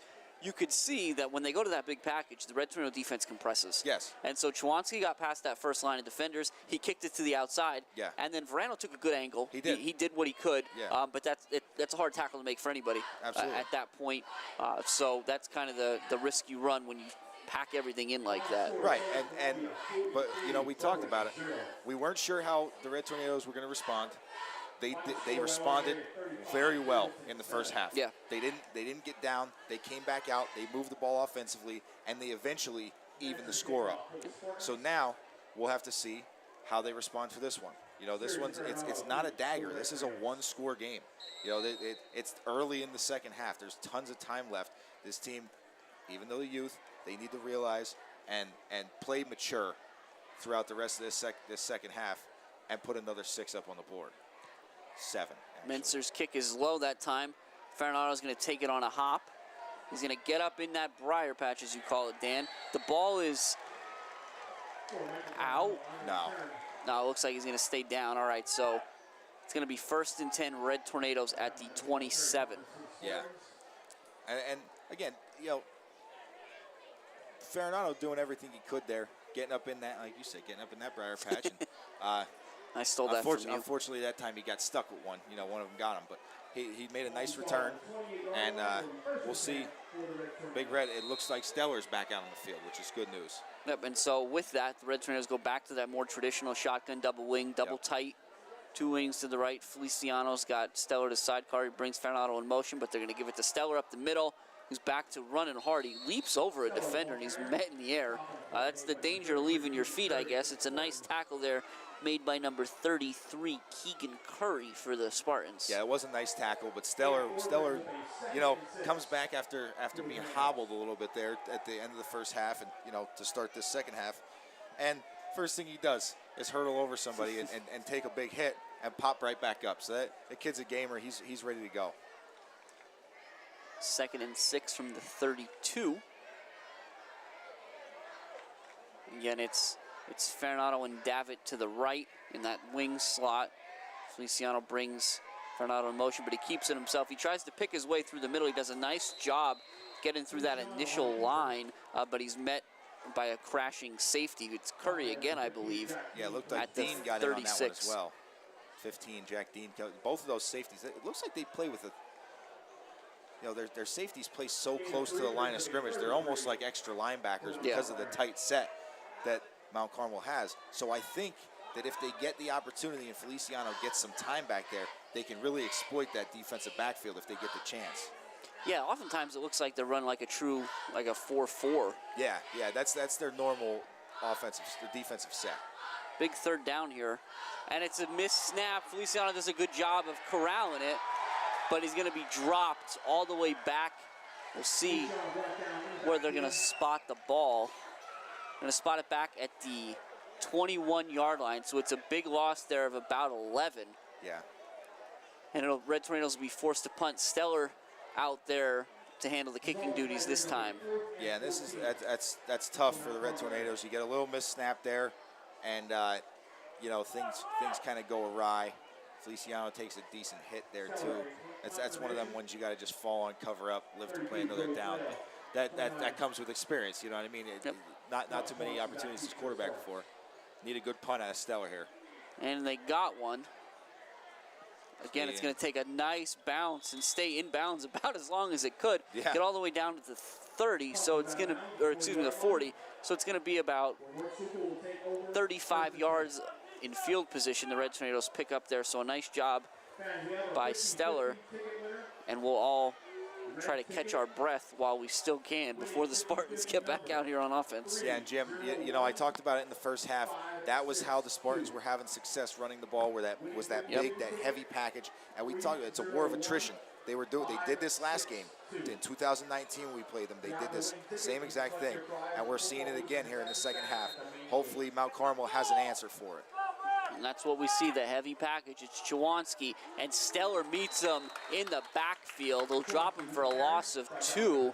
Going to be 2nd and 12. Yeah, it looks like Stellar's pretty pumped to be back in there, back on the defensive side of the ball, because he came in flying up there as soon as he saw that gap open. And that's what I said, read your keys. He got up in that gap that he saw and made a good play.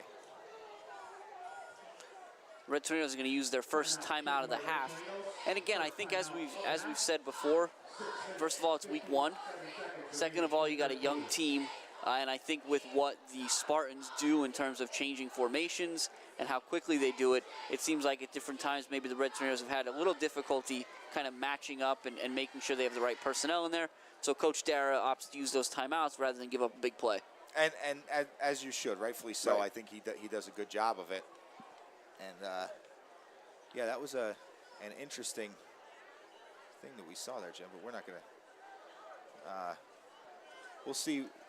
Again, great play by Stellar there, and we'll see what North Schuylkill does to counter the really good play. We'll see if they come back out and stick with it, which it looks like they are going to. Yeah, they're going to come back out again with basically with 2 linemen in the backfield. Again, that's 79 Whites and 51 Caraballo in front of Chawanski. And they're going to do kind of a short pitch to Chawanski, who does a great job getting up in that alley. Looked like the Red Tornadoes had him deep, but he turns a loss of a yard or 2 into a gain of about 4. It's going to bring up 3rd and 7. Yeah, Nick Nestico does a good job fighting off a block there, coming from his defensive tackle spot, getting down there, getting outside, working outside for a big man, and making a play. Good job there. Same look for the Spartans. Big 3rd down here. Chawanski off the left side. He's trying to bounce it to the outside, but the end, Verano's out there. He makes a big play, not letting him break that contain, and he's going to drop him for what looks like no gain, and it seems like Coach Hall is sending out the punting unit. Yeah, and that's a great job, again, by the Red Tornado defense to answer the bell there. You know what I mean? They get stuffed on their drive. They have to give the ball right back. Seems like all the momentum is in the Spartans' corner, and then the defense comes out and stifles it. Yep, they're going to send out Minalda to punt. Had a bomb of a punt last time. Yeah, only one guy back this time. Looked like he was going after it. It's a good punt, not as Poison. maybe not as deep as the last one, but that's maybe not a fair comparison, just given how far that last one went. But it's going to be 1st and 10 Red Tornadoes at the 29, as it'll be downed with no return. Yeah, and that's looked like with only one guy back deep, it looked like Coach Dara sent a little bit more heat, and maybe that was just enough to kind of throw Minalda off, having a guy in his face there. He wasn't able to get as into that ball, but still, Red Tornadoes fairly deep in their own territory to start this drive off. Red Tornadoes are going to stay tight here. They're going to rely on that experience, that beef, that offensive line up front to work through and get them. Try to get a little spark here. Feliciano's going to throw. He's rolling out to his left. Now he stops. He tries to make a guy miss. He does. Feliciano's still on his feet. What a terrific piece of running. He's going to be very close to a 1st down. That's a great job for Feliciano. Great job by Pedro. It is a 1st down. So my goodness, and that's just one of the things that Feliciano brings you in that position, and it's a whole lot of athleticism. Yeah, and that's exactly what it was. He did a really good job of, for one, escaping the pressure, 2, getting outside and getting over there. The Red Tornadoes trying to keep it moving here as they caught the Spartans out of position that time. At least they thought so. They do a good job recovering, but Stellar will take the ball up the middle, pick up, call it 5. Maybe, let's call it 6, Dan. How about that? Yeah, it's a good job, trying to catch them while they're not really sure what was going on. It looked like number 51 was kind of hobbling around out there for the Spartans. And that is, we've said his name a lot. Yeah, Caraballo. And Coach Hall says if they're going to go up tempo, we need you in there. Stay in there. We need a body. Somebody needs to be on the field. And with 4:45 left in this one, the Red Tornadoes down a score. We hear the crowd come to life for the first time tonight. Feliciano brings Verano in motion. He fakes it to him. He keeps it himself. He puts his head down. He gets right to midfield. He's going to wind up about a yard short of the 1st down. It's going to bring up 3rd and a yard. Yeah, he's almost, and this is, again, this is we talked about it. It's a war of attrition. I mean, Coach Hall has guys to shift in and out, to shuffle in and out here defensively, offensively. They're not playing both ways. But you see this, the conditioning that this Tornadoes team must have is unbelievable, because they're still going up tempo. They're dealing with the tempo on the North Schuylkill side when they're on defense. They're dealing with it, and they're fighting through it, and they're doing an awesome job so far. Red Tornadoes are going to stay tight here, 3rd and 1. Pedro's going to keep it himself to the right side. He picks his lane, and he twists upfield. He's going to get the 1st down. There's the official signal. Yep, so good work there by your signal caller, making sure he gets what he needs, and a new set of downs. And Jim, it looked as though it looked as though they had that the Spartans almost had that play snuffed out. They had a safety blitz coming with number 33, who... 33 is Keegan Curry. Oh, okay, yes, that's right, with Keegan Curry, and we, oh yeah, I'm looking at the wrong side of the roster there. But blitz coming right to where Feliciano was trying to go, and he did a good job getting back over there. The ball's on the ground, and the Spartans look like they're on top of that. We'll wait for the official signal, and they do, they have it. Feliciano had trouble with the snap. They tried to pick it up on the run, and the Spartans were there to dive on it. So just like that, the Spartans are in business here offensively. 1st and 10 from the Red Tornado 47-yard line. Yeah, Jim, and that's a heartbreaker for the Big Red. You're driving, you're moving again. That's the 2nd turnover of the game. And you can't give good teams extra opportunities. You know, we've talked about it throughout the years. You can't give good teams extra opportunities. You have to be clean with the ball. It's tough. It's week 1. It's wet. It's difficult. But you have to be clean with the ball. You cannot give good teams extra opportunities.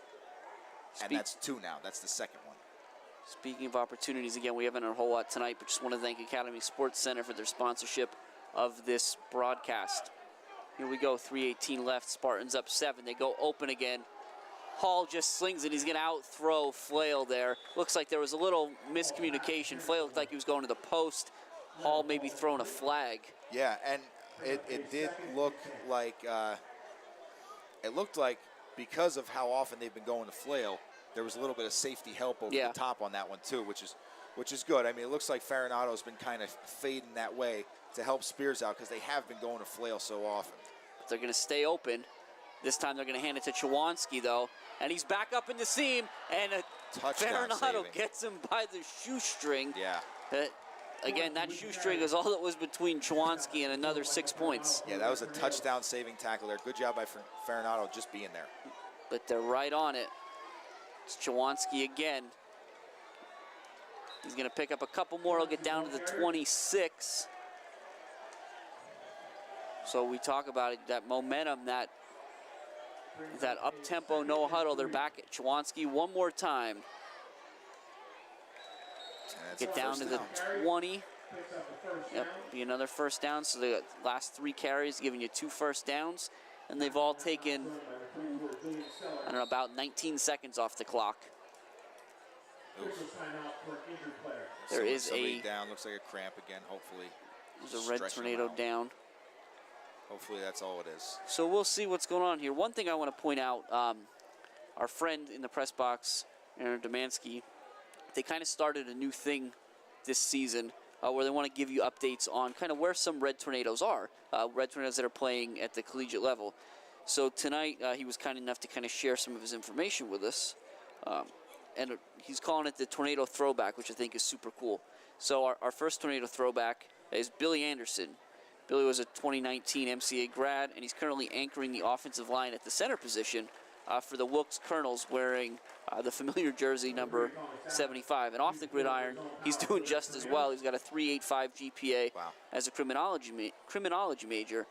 After graduation, he wants to attend the Pennsylvania State Police Academy. So congrats, Billy. It's great to see you doing well. Good luck to you and the rest of the season. And I think we got one more of these we'll cover if we got a second, but big shout out to Mr. Domansky. This is a cool thing to do to keep folks updated on MCA alum. For sure it is. And here's North Schuylkill right on the ball. 1st and 10, it's a low snap. Hall's going to give it to, that's Thomas this time off the right side. So Chawanski gets a blow there. Terry Thomas across the 15 to the 14. Yeah, I think that's the first time we've seen him carry the ball, and he picks up 6 yards. So that's a good start there for Thomas. Back there again, as this offense doesn't give you much opportunity to sub. It's Thomas again. Nice tackle there made by Farinato, but not before Thomas picks up another Spartan first down, and Farinato seems to be clutching at his wrist at this point, so we'll see. We'll get the stoppage there. The other, while they're tending to Mr. Farinato, the other Tornado Throwback is John Ayers, also 2019 graduate. John's playing running back for the Bloomsburg Huskies, wearing number 27. John's got a 3.7 GPA. Man, these kids are smart. Yeah, they are. They are. You see what they do on Friday nights, and that's awesome. But you forget that these are good students as well. Yep. So John's a finance major, and after graduation, he wants to go to law school. So he also, wanted to wish the Red Tornadoes good luck, and good luck to John and the Huskies, my alma mater, my wife's alma mater. So all good stuff there. 2:21 left in the third quarter. First and goal from the 7. It's Chawanski off the left side, and he's going to get very close. He'll be 2 yards short. He'll be down to the 2. Yeah, so, and we'll see that tempo again. Hopefully, Red Tornadoes can get aligned. Quarterback sneak. Hall keeping himself, and he breaks the plane. So 1:58 left in the third quarter. The Spartans will cross the end zone for the third time tonight, and they'll jump out to a 20-7 lead over the Red Tornadoes. Yeah, and again, it's the Red Tornadoes, they throughout the entire first half, they had that bend but don't break offense. The Spartans are finally finding ways to break through, and this is a score off a turnover. So this one hurts. This one hurts a little bit more. But I'm sure the Tornadoes are excited to get the ball back and get another opportunity to start that drive back up again. Well, the Red Tornadoes are able to block the extra point. A great push there by the interior line. Yeah. It looked like Chicatano getting his hand up there, having a day. Yeah, you can't keep Chicatano away from the ball, it seems, tonight. So, again, we've got 2 minutes left in the third quarter, minute 58 to be exact. Another 12 minutes left in the fourth quarter. That point could prove crucial. Absolutely. Down the stretch. Absolutely. There's a lot of game left. This Red Tornado team needs to stay grounded, not try to, not get too much in their heads, not try to do too much when they get the ball back. Just go back to the same old, keep moving the ball downfield, and do what they got to do. And so it's Friday night here at the Silver Bowl. Again, we're enjoying ourselves. It's good to be back here at the Silver Bowl. We've got some good football going on. Again, 20-7 at the 2-minute mark here in the third quarter. But yeah, Dan. So we talk about your keys. Yes. I think, the Red Tornadoes have kind of done a good job of making the Spartans one-dimensional. They have. And keeping them on the ground. It's just a couple mistakes. Yeah. It's a few mistakes, and that's pretty much all it is. A couple maybe missed assignments. Plus, it's just the fact that Chawanski is just an athlete, man. He's a good running back. He's got great field vision, and he's able to run through arm tackles. Those are all the qualities that you need to be a talented and successful running back. Menser back at the kick. This one's going to be Spears at the 12. Farinato is back out there as well, so that's good. And he's in the hole. Now he's going to break through the outside, and a good tackle there made by 30. No, that was Excuse me, that's Chawanski. 29, Chawanski, yeah. Right. And we just talked to, as there's a Spartan down now, looks like a cramp as well. But we talked to Jose before the game. Yeah. Jose told us, Cole Spears, number 11, fastest guy on the team. He is, and you saw it. He did a really good job there, and that's another talent as a back, and is the patience. He had the patience. He let Farinato get in front of him. He waited, and when he saw his seam, that was when he hit it, and he did a great job getting up in that hole. Thankfully for the Spartans, Chawanski had that gap. I love what I'm seeing right now, by the way. So as we're tending to the Spartan to make sure he's okay, the Red Tornadoes had kind of started to gather, as you do, right, in an injury timeout. Yeah. And there were 10 of them standing there. Why 10 and not 11? Well, because Matt Chicatano, who was playing out of his mind tonight, he didn't want to be anywhere other than right by the ball. He was was over on the ball, ready to kind of keep everything moving. So that's, if you want to know what kind of kid he is. It looks like the Big Red are ready to go here. They're going to try and hustle to get the injured Spartan off the field here, because as soon as he's off, the Big Red want to get rolling. And for the Spartans, that was number 21, Jared Tenari. So it's good to see him up and walking off under his own power. So got him stretched out. He's good. We'll get started here again. The Red Tornadoes are going to go tight. It's Chicatano at one tight end, Schultz at the other, Farinato and David are the wing. Feliciano in the gun. He sends Stellar in motion. We're going to get a flag. That had to be a setup, right? I'm assuming that's coming on us. No, that's a. Oh yeah, that's a legal procedure. So probably too many guys on the line. Yep. Called it an offside, that's what kind of threw me off. I think that the signals for, there's so many different signals for different penalties. I think the signals for offside and illegal procedure are pretty similar. Well, that's an illegal shift, but I think we'll see whatever happens. Maybe he was lined up in front of the ball and he was offside. Yeah, and that's interesting. You'd have to think that's been happening a lot tonight, right? Because usually you get a heads up for that one. Yeah. Hey, whatever your number is. Yeah, move back. Yep. So we'll see. 1st and 15. Feliciano keeps himself. He's up through the alley. He'll get the 5 yards back. We got 2 flags on the play, both in the area of offensive holding. Yeah. We'll see if that's. Oh. Although the officials seem to be pointing. Illegal chop block was the signal on the defense, though. Sure. That's what was throwing me off. Unless it was a high-low or somebody went for the knees. I'm not entirely sure how that one works. If that's a 15, if that's a 5. Yep, that's a cut. You're right. Illegal chop block called against North Schuylkill. You usually see that on the offensive side of the ball. Right. They're going to walk this off. That's going to be a 15-yarder, so that's going to take the ball into Spartan territory. It'll be 1st and 10 Red Tornadoes at the 44. Yeah, so that's big for the Red Tornadoes. Flip the field here almost. You know what I mean? So that's a big play for the Tornadoes. And we'll see Pedro's right back up the ball. That's little spread out set here.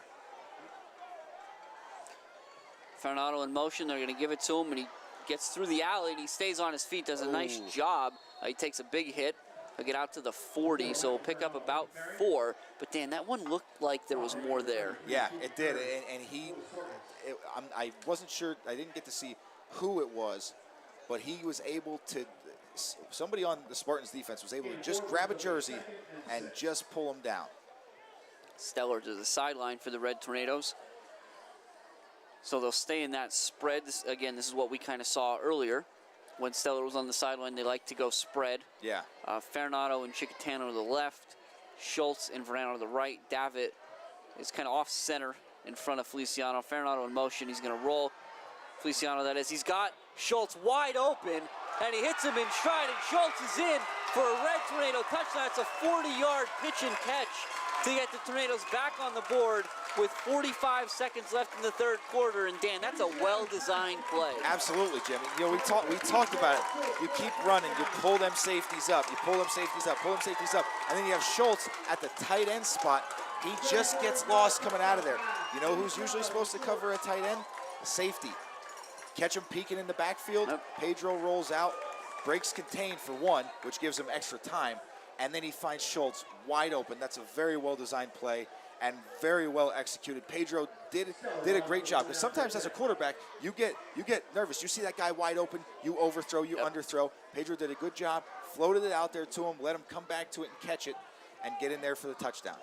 Stellar on for the extra point. It's a high snap, but Verano does a good job getting that down, and Stellar drills it. So it's 20-14 now with 45 seconds left in the 3rd quarter here at the Silver Bowl. The Red Tornadoes still trail, but that was a big drive. Yeah, Jim, the offense really answered the bell there. So now we need to see the defense come back out and get a big stop like they did, not last drive, but the previous drive. They looked like North Schuylkill had all the momentum, and then the Big Red defense was able to get a stop. That's what they need again. So there's 2 things I love about that touchdown pass. So number 1, as you're watching the play unfold, my eyes, because we see it, and not just the Red Tornadoes, but teams all across the area run some version of the play where that ball, I would say, 80% of the time, goes to the motion guy. Yep. Fernando on a little flip. Right, so I'm watching Fernando, and when he kind of gets to the sideline and Pedro still has the ball, you let your eyes travel downfield and you see Schultz running free. Yep. And the other thing about that is, we spoke with Coach Dara earlier this week, and Coach Dara is always good to us. He's always good with his time. Yeah.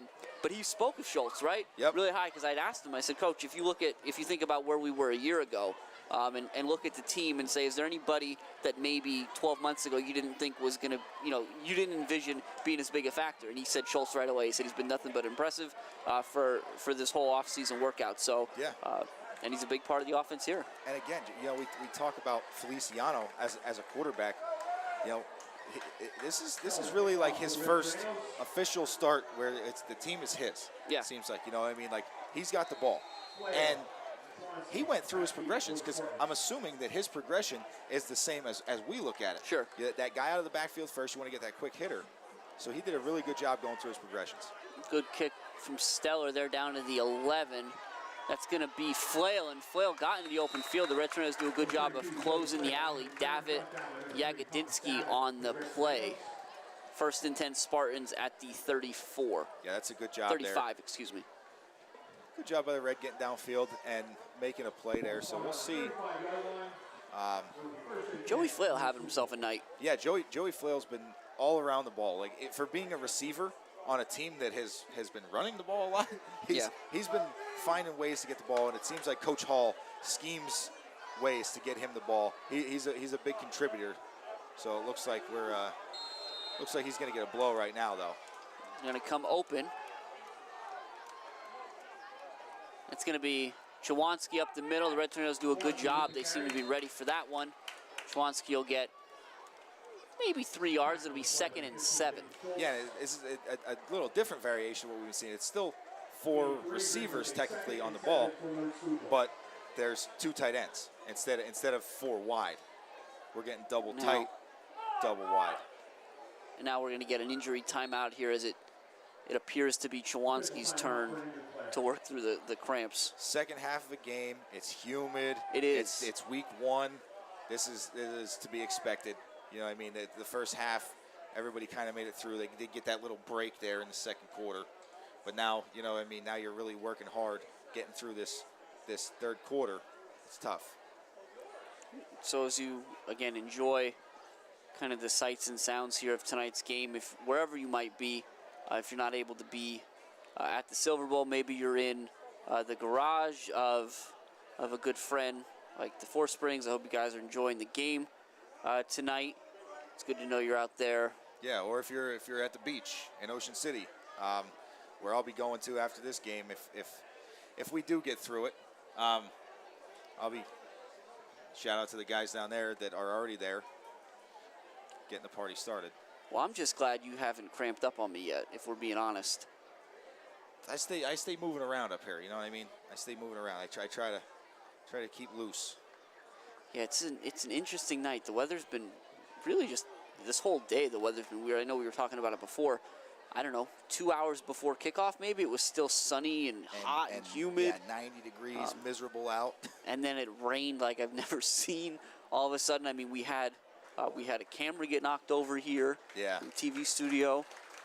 So that's always a concern, of course. But Mr. McPhee and the students of the WKMC TV studio are always able to kind of bring you a terrific product.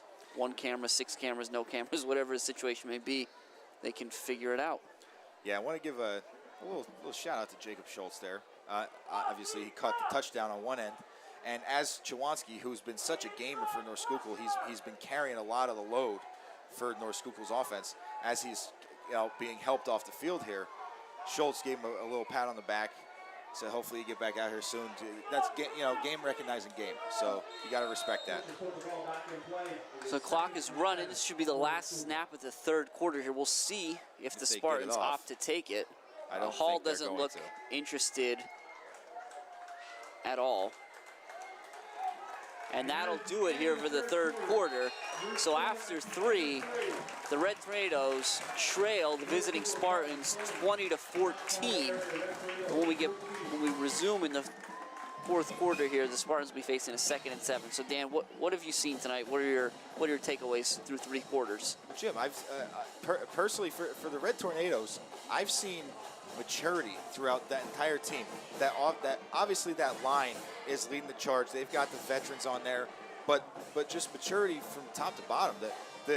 We talked about the inexperience in the defensive backfield, the inexperience in the offensive backfield, the inexperience pretty much all around except for on that line. And they've answered the call tonight. I mean, people are talking of North Schuylkill as the #1 AAA team in the state. Yeah. They went 8-0 last year. They won District 11.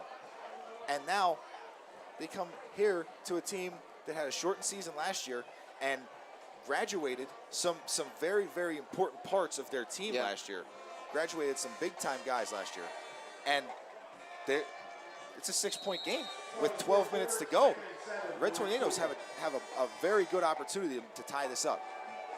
And it's going to be Thomas off the right side. He twists and turns his way up across the 40, bring up a 3rd and short. Yeah, so we'll see here what the extent of Chwanski's injury is. That's a blow for North Schuylkill. It's going to be Thomas again off the right side. He's going to try to bounce outside, and the Red Tornadoes do a good job of stringing it out, but Thomas is going to pick up the first down. Yeah, he did get enough. The other thing, Dan, that's interesting, we talk about North Schuylkill and being able to cycle players and whatnot. Notice a lot in the first half, the receivers that we saw were Stanakis and Flail and Whalen. Yep. And now we see a lot of Brown and Minaldo. And we've got a double tight set here as well, so we're seeing these tight ends. We have to get jersey numbers on those guys as well. Thomas again, so for the 3rd straight play, the ball goes to Thomas.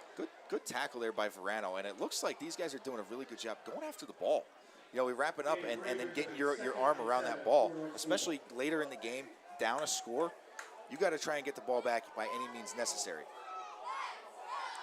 Flail back in there, and Hall's going to throw it. He's looking to Brown, and Brown split the coverage, and he's open. He makes the catch, and Brown's going to waltz in for a 50-yard touchdown pass. Hall's 2nd of the night through the air, and it's 26-14 Spartans with 10:59 left in this one. Now we'll see. I think Coach Hall is, and he's doing what I expect him to do. They're going to go for 2 here to make this a true 2-score game.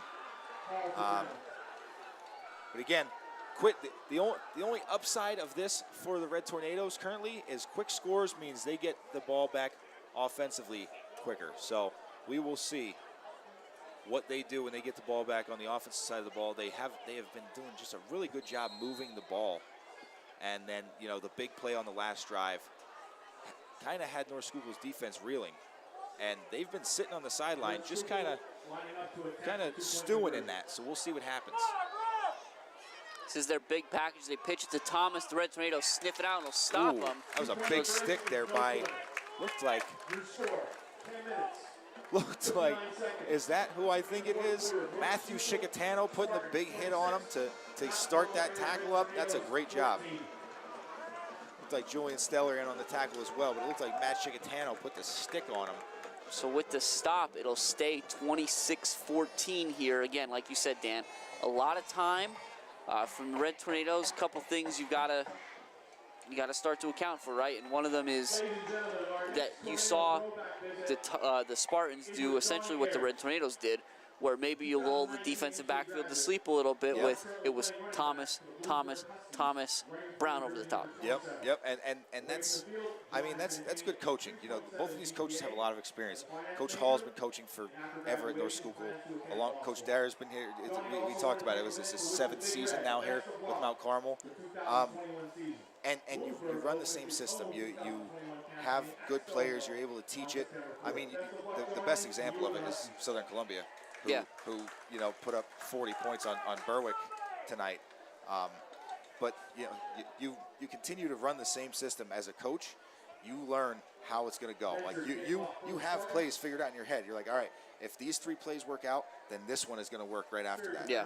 And it's a really good job of scheming and of setting yourself up, setting your players up for success. And that's what happened there. See, as we get started here, I think the Spartans are missing a player. Oh, good news for the Spartans. Yep, Chwanski is back out there. Now I've got a thought that he's not part of the kick team, but he decided he's been out of too many plays. Yeah, he needs to get. Well, no, he is part of the kick team because he saved that That's true. Farinato from going all the way last time around. That's true. So Menser is going to kick off. Going to be a low kick that time. Farinato is going to take it on a hop at about the 7. Oh, and he's going to slip and go down at the 25. So now we've got more going on here. We've got flags galore. away from the play. Yeah, so we're going to have to see where this is going. Yeah, there was some involvement from two personal fouls already. There was some involvement from gentlemen in both jerseys. And that's going to go against the Spartans.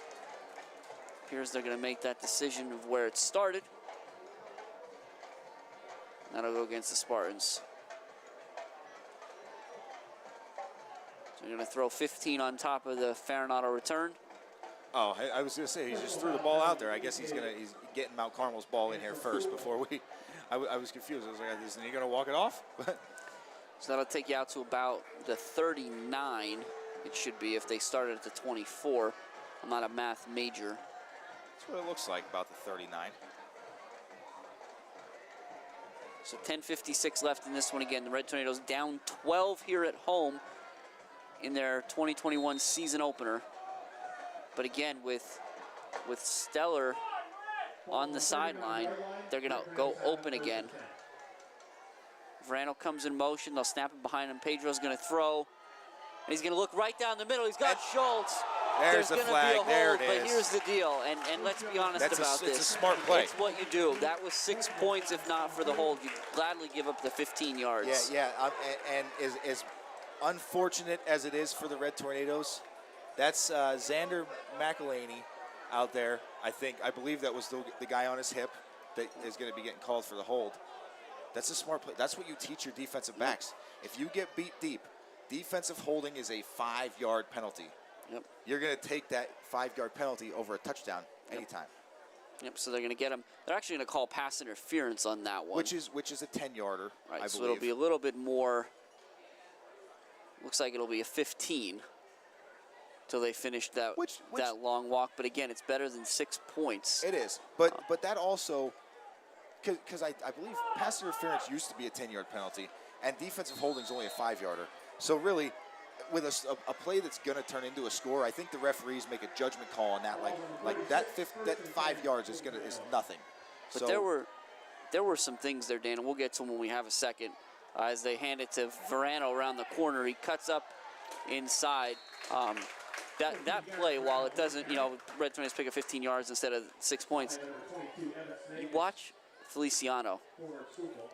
He hit him with the shoulder fake. He did. He had the shimmy. little shimmy, little pump fake, which may have held the safeties or got the safety, which gave Schultz the opportunity to get behind him.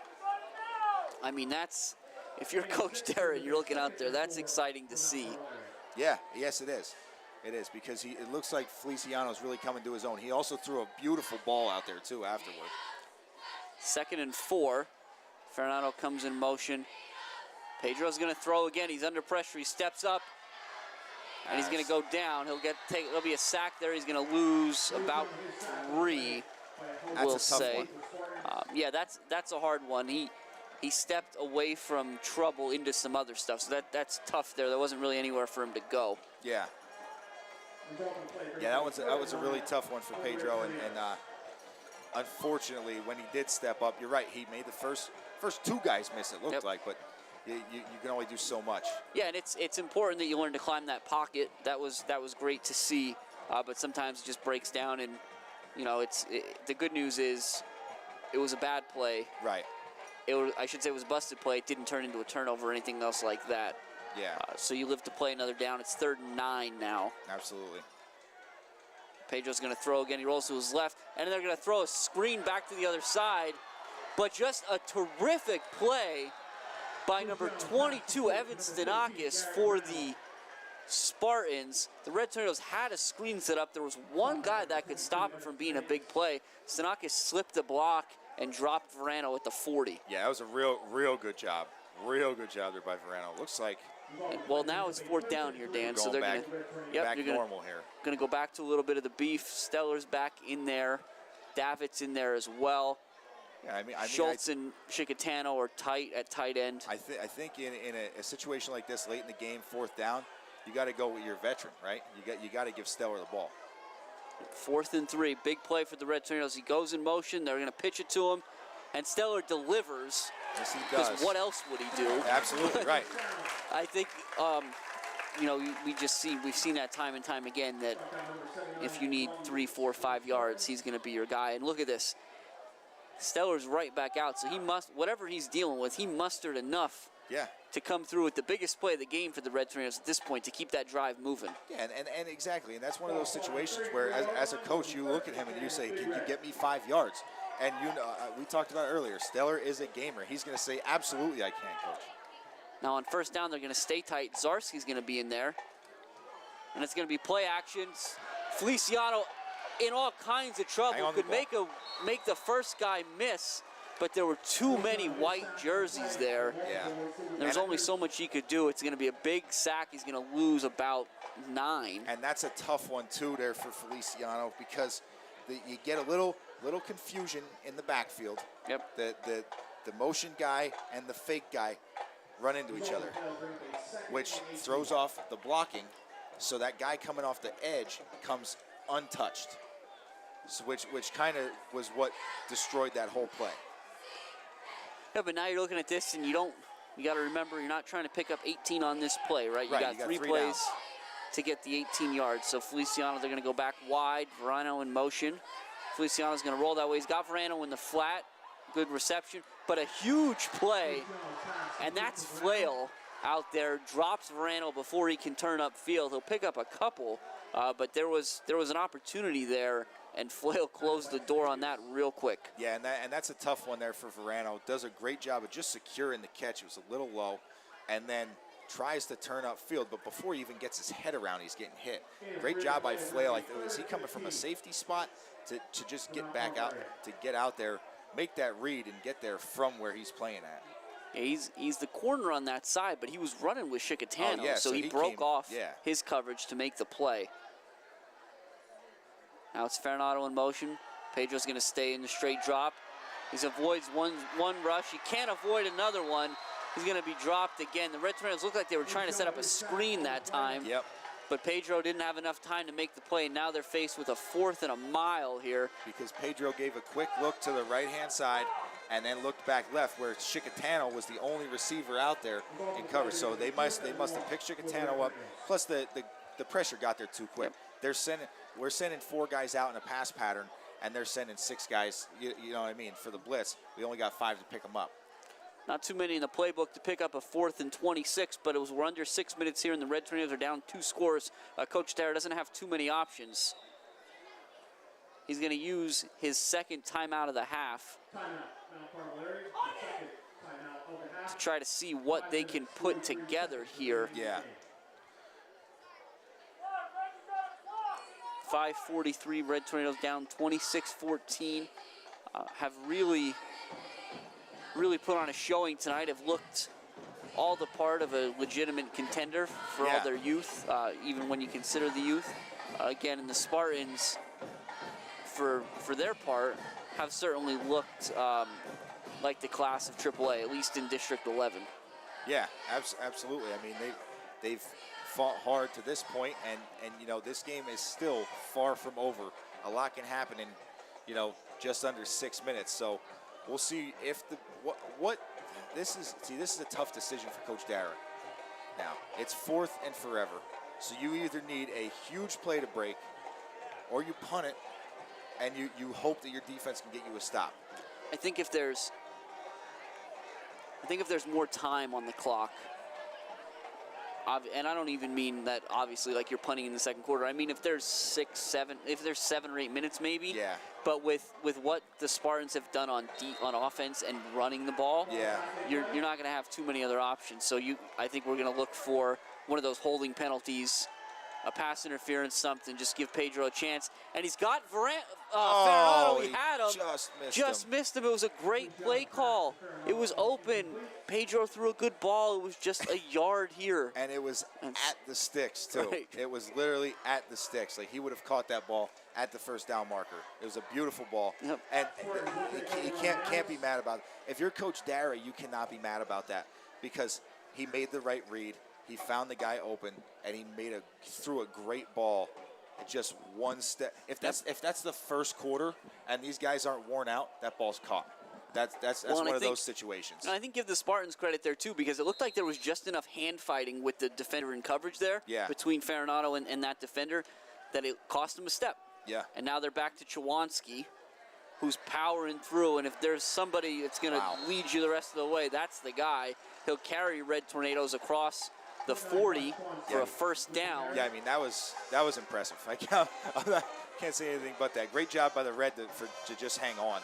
And it's going to be Chawanski again. Now he's going to bounce to the outside, and he's up through the middle. He's close to another first down. It's going to be second and short here, maybe 2. And Jim, the way Chawanski runs the ball reminds me of, former Red Tornado that I was able to play with, Myrick Lamb. He gets the ball handed to him, and he stays real low to the ground while he's reading to find his hole, and then he hits it at 100 miles an hour. And Myrick Lamb was a very good running back for the Big Red back in the day, back when I played. So Chawanski, that's pretty good, pretty high praise. So. Red Tornadoes down 26-14 here, 5:17 left in this one. Coach Dara opted to use his third and final timeout. 2nd and 2 for the Spartans here. They're at the 30-yard line at the Red Tornadoes, so they're certainly looking to put this one away. And I think that's where Coach Dara's timeout comes from. And I think that's this is one of those timeouts where you go out there and you give your defense a personal challenge. Like I challenge each and every one of you guys. Who wants the ball? Who wants to get me the ball? Somebody get me the ball. Like Danny Bateman. Danny Bateman. I heard somebody talking about the replacements tonight. I just got my jersey in the mail not that long ago. Shane Falco. So here we go. Hall's going to throw it, and he's got Brown again in the same route before. He hits him in stride, and that's another 6 points for the Spartans. A 30-yard pitch and catch that time from Hall to Brown, and it's 32-14 Spartans. Yeah, and that's, again, we talked about it, Jim. That one definitely hurts. It was a quick score, so the Tornado offense gets a chance to get back out on the field right away. But that also makes this a 18-point game. Yeah, now the extra point's good because the extra points at least makes it you got to start picking up some extra points if you're the Red Tornado somewhere too. So I get where Coach Hall's coming from on this one. Yeah, the 2 doesn't make this a more score game than the 1. Yep. And Menser's going to drive that one through.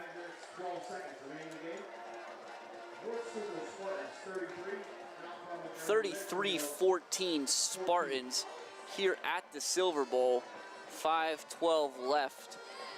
And I think what's important here, Dan, and what I've liked to see thus far, I'll just be honest, is I've been very encouraged with how Feliciano's throwing the football tonight. Yeah, absolutely.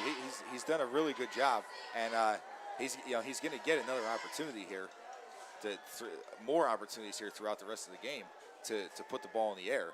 So we'll get to see him kind of display the progress he's made over the summer a little bit more here towards the end of the game.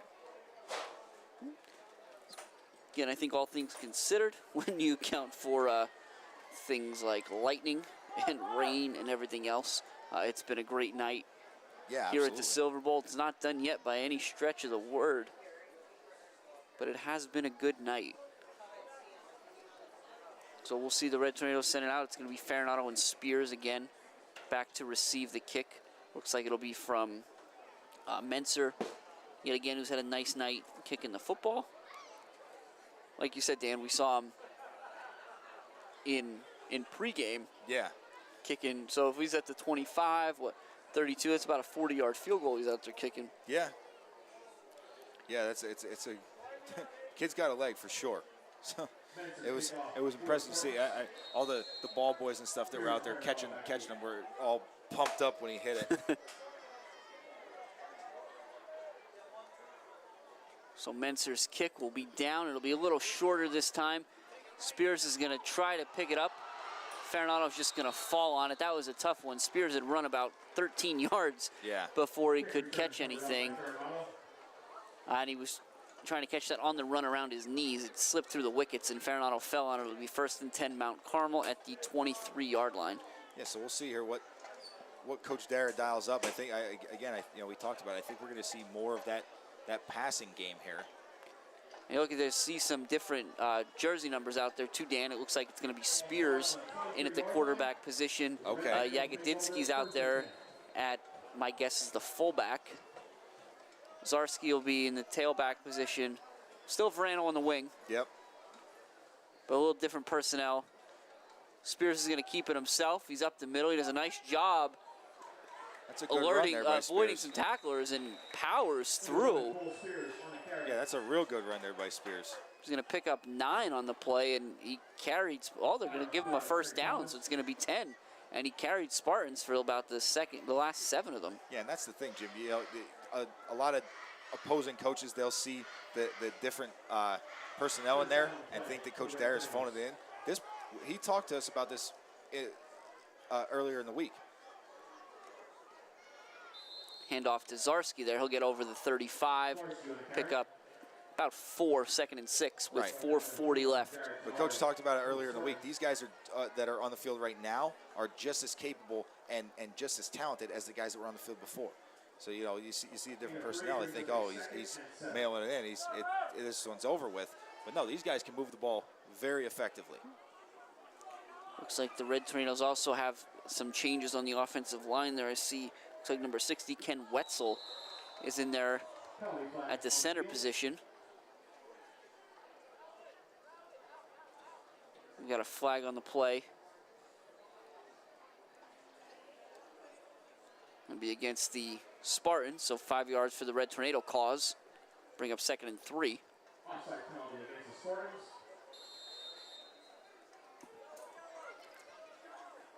So we'll see what Coach Dara decides to go with here. It's Spears, and he's going to throw it now. Good job there by Zarski. Are we going to get a completion? Come on. You got to give him that one. So that was an interesting play all around.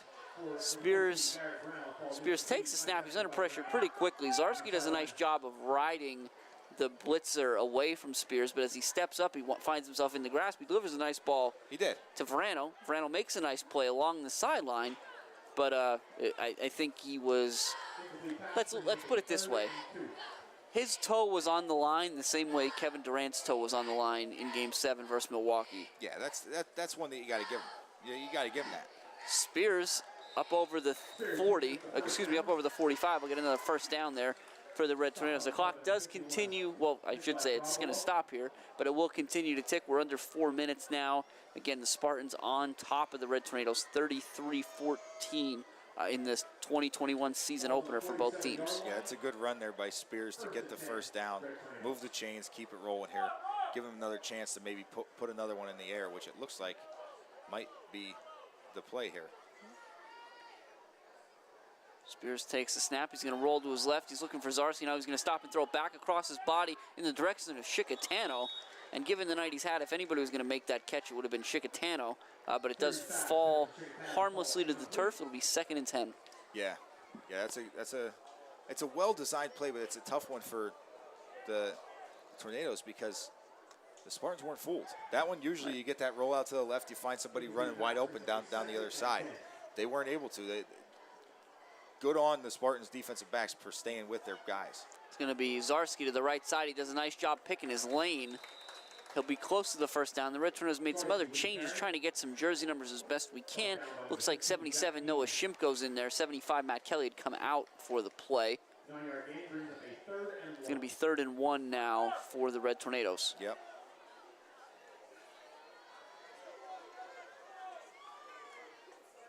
Spears sends Zarski in motion. He's going to keep it himself. Should pick up the first down. Yeah, it's enough to get the first, for sure. Keep the drive moving. And all these plays, Dan, like we talk about, all these snaps are critical for these guys.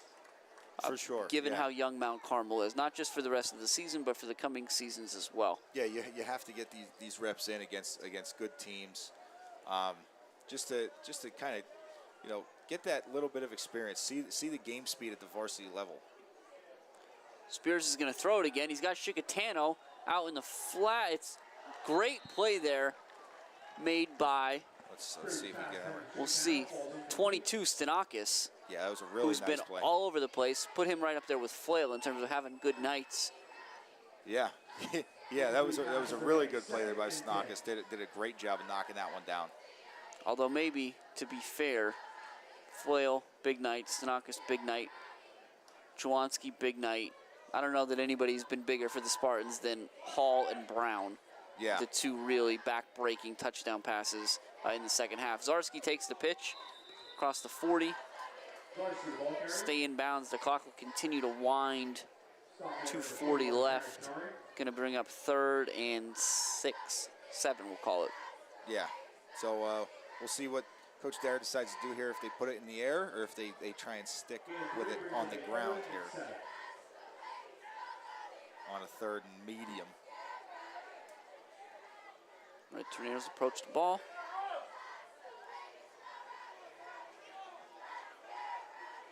It is more of a split package here, so like you said before, you think Spears will probably look to throw here. Verano goes in motion.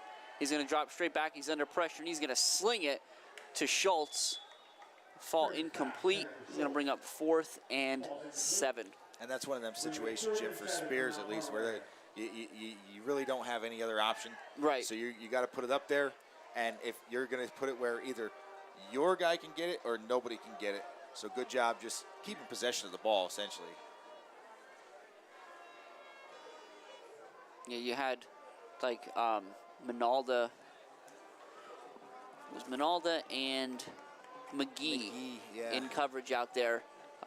They say, hey, we've seen this Schultz kid run by us one too many times. It's not going to happen a 3rd. Yep. So on 4th down, Spears is going to roll to his left. He's going to throw it. Ooh. He throws a good ball to Chicatano, but the Spartans are there. Stanakis again puts a big stick. The ball will fall incomplete. And with 2:01 left in the 4th quarter, the Spartans are going to take over 1st and 10 at their own 39-yard line, while in possession of a 33-14 lead. Yeah. So we'll see. Probably see some changes on the defensive side of the ball here too for Mount Carmel. It looks like, well, maybe not at this point. So we still see, Feliciano's out there still, Bradley's out there, Shimko's out there on defense. Yep. You still got what looks like David, Farinato. Stellar. Yep. Gonna be a handoff. And that's Chawanski, so the Spartans aren't done yet either. Chawanski's gonna stay on his feet. He just refused to go down there too. So with a 19-point lead and 2 minutes left in the first game of a season where you have state title aspirations, Coach Wally Hall on the other side opts to leave all the ones in. And it's going to be Chawanski again, and he's not going to have a whole lot of success. Again, he's a tough kid. You're not going to really bottle him up too much. You'll pick up 4 there, 2nd and 6. Yeah, and that is, you're right, that is essentially bottling Chawanski up, is holding him to about 4 yards. Now they'll get him to the side. They'll bring in number 1, Terry Thomas, who's had his own success tonight as well running the football. And at this point, that would probably be the last snap we see Chawanski take tonight. At least that would be my assumption. And that kid's gonna. We're gonna be talking about him later on in the year. Yeah, he's gonna do big things this year. Possibly for all-state selections or something like that. That kid runs tough and he carries the ball really well. Hall's gonna let the clock run down as long as he possibly can before he hands it to Thomas, who's gonna bounce to the outside. Spears has to knock him out of bounds to keep him from going the distance. 54 seconds left. 1st and 10. Spartans at the Red Tornado. Let's see exactly where they got him out of bounds. 17, it looks like, Dan. Yeah, so we'll see. At this point for the Red Tornadoes, the victory on this drive is to just let them run the clock out, but don't let them score again. Yep. You got to do that for your defense moving forward. Get a stop going into the next game, a little momentum for next weekend. And Hall will take a knee, which I've got to be honest with you, regardless of the fact that they're up by 19, under a minute left, and the Red Tornadoes have no timeouts, I didn't expect that one. No, that I caught did me not off either. guard a little bit. Yeah, same here. I wasn't expecting it either. So we'll We'll see if they do it again, or if there's a wrinkle coming. And the snap occurred. I think they're gonna have to do it one more time. Yep. Probably within the next. They could probably get up on the ball and do it right now. Yep. Unless the refs are gonna let them end it. It's usually 25 seconds. Yeah, I'm not sure what's happening here. Well, I guess they're going to let it run out. I guess till they set the ball, it was under 25 maybe, but here we go. That is the end of tonight's contest here between the North Schuylkill Spartans and the Mount Carmel area Red Tornadoes. The Spartans' victory streak against the Red Tornadoes continues, and hold on, 33-14 Spartans. Dan, let's just talk about where we were last year. Yes. And how nice is this to see guys actually out there shaking hands, not kind of the cross-field wave of sportsmanship. So this is great to see, first of all. But certainly I think both sides tonight, while you want to walk away with a win, of course, for sure, both teams have positives to go home with. Of course, the Spartans on their side, they're 1-0. Now that's what, 9-0 back to the start of last season. Yeah. You saw Chawanski, you've got Hall, you've got a stable of receivers, and Brown and Flail and Whalen. Stanakis looked good on defense. The line powered through. You certainly don't feel any less confident about your chances of having success in AAA at a state level this year. No, not at all. And, for Mount Carmel, you come away with, like you said, a lot of positives. Didn't seem like, we're going to have to get an update on the Widener injury. Sure. But outside of Widener, who hopefully we get to see him back by this season, you want to keep an eye on guys like Stellar and stuff like that who are in and out. But it didn't seem like it seems like whatever Stellar's going through, he's able to fight through Sure. it. He was able to get out there when they needed him out there, and he played a heck of a game. And you got to look at the upside of Feliciano. You know what I mean? Pedro did a really good job offensively. He looked comfortable out there, which is something that you don't usually see right away. From a guy who's getting his first ever real start. Yeah, there's a lot of good things again tonight. I think, like you said, that's a big thing to see that in week one. So you always want to come out victorious, but the Red Tornadoes have a lot to hang their hat on. They got some things to work on for sure, but you can build on this. Yeah. I think that's the biggest thing. I'll say as a fan, I'm very impressed. I think just given the way the last year has gone, what Coach Dara's been able to do is nothing short of tremendous. These kids are ready to roll. You saw talent all over the place in the trenches at the skill position. Yeah. Mount Carmel's going to be trouble. Oh yeah, for a lot of teams in the area. Absolutely be a force to be reckoned with in the area, in the district. I think that they're going to give a lot of teams fits this year, and people are kind of, if anybody looks at the scoreboard and tries to write them off after this one, they're out of their mind, because this is a great start, and it's a tough draw for week one. You play the best team in AAA in the state, and you push them to the limit. You know what I mean? They push them to the brink. So we'll see. Moving forward, there's a lot of faith. Yeah, and it's been a long night. One last thing before we get out of here. We started doing this thing where we talk about players of the game. I think for the Red Tornadoes side, it's going to be Feliciano with the touchdown pass, touchdown rush. And then on the North Schuylkill side, you got to give that to quarterback Jake Hall. Yeah. Threw 3 touchdowns, ran for another. So we're going to go ahead and get out of here. We're going to have some mercy on all the good folks that have to stay around later than we do to make sure all this awesome equipment gets where it needs to be. But I'm Jim Lesko.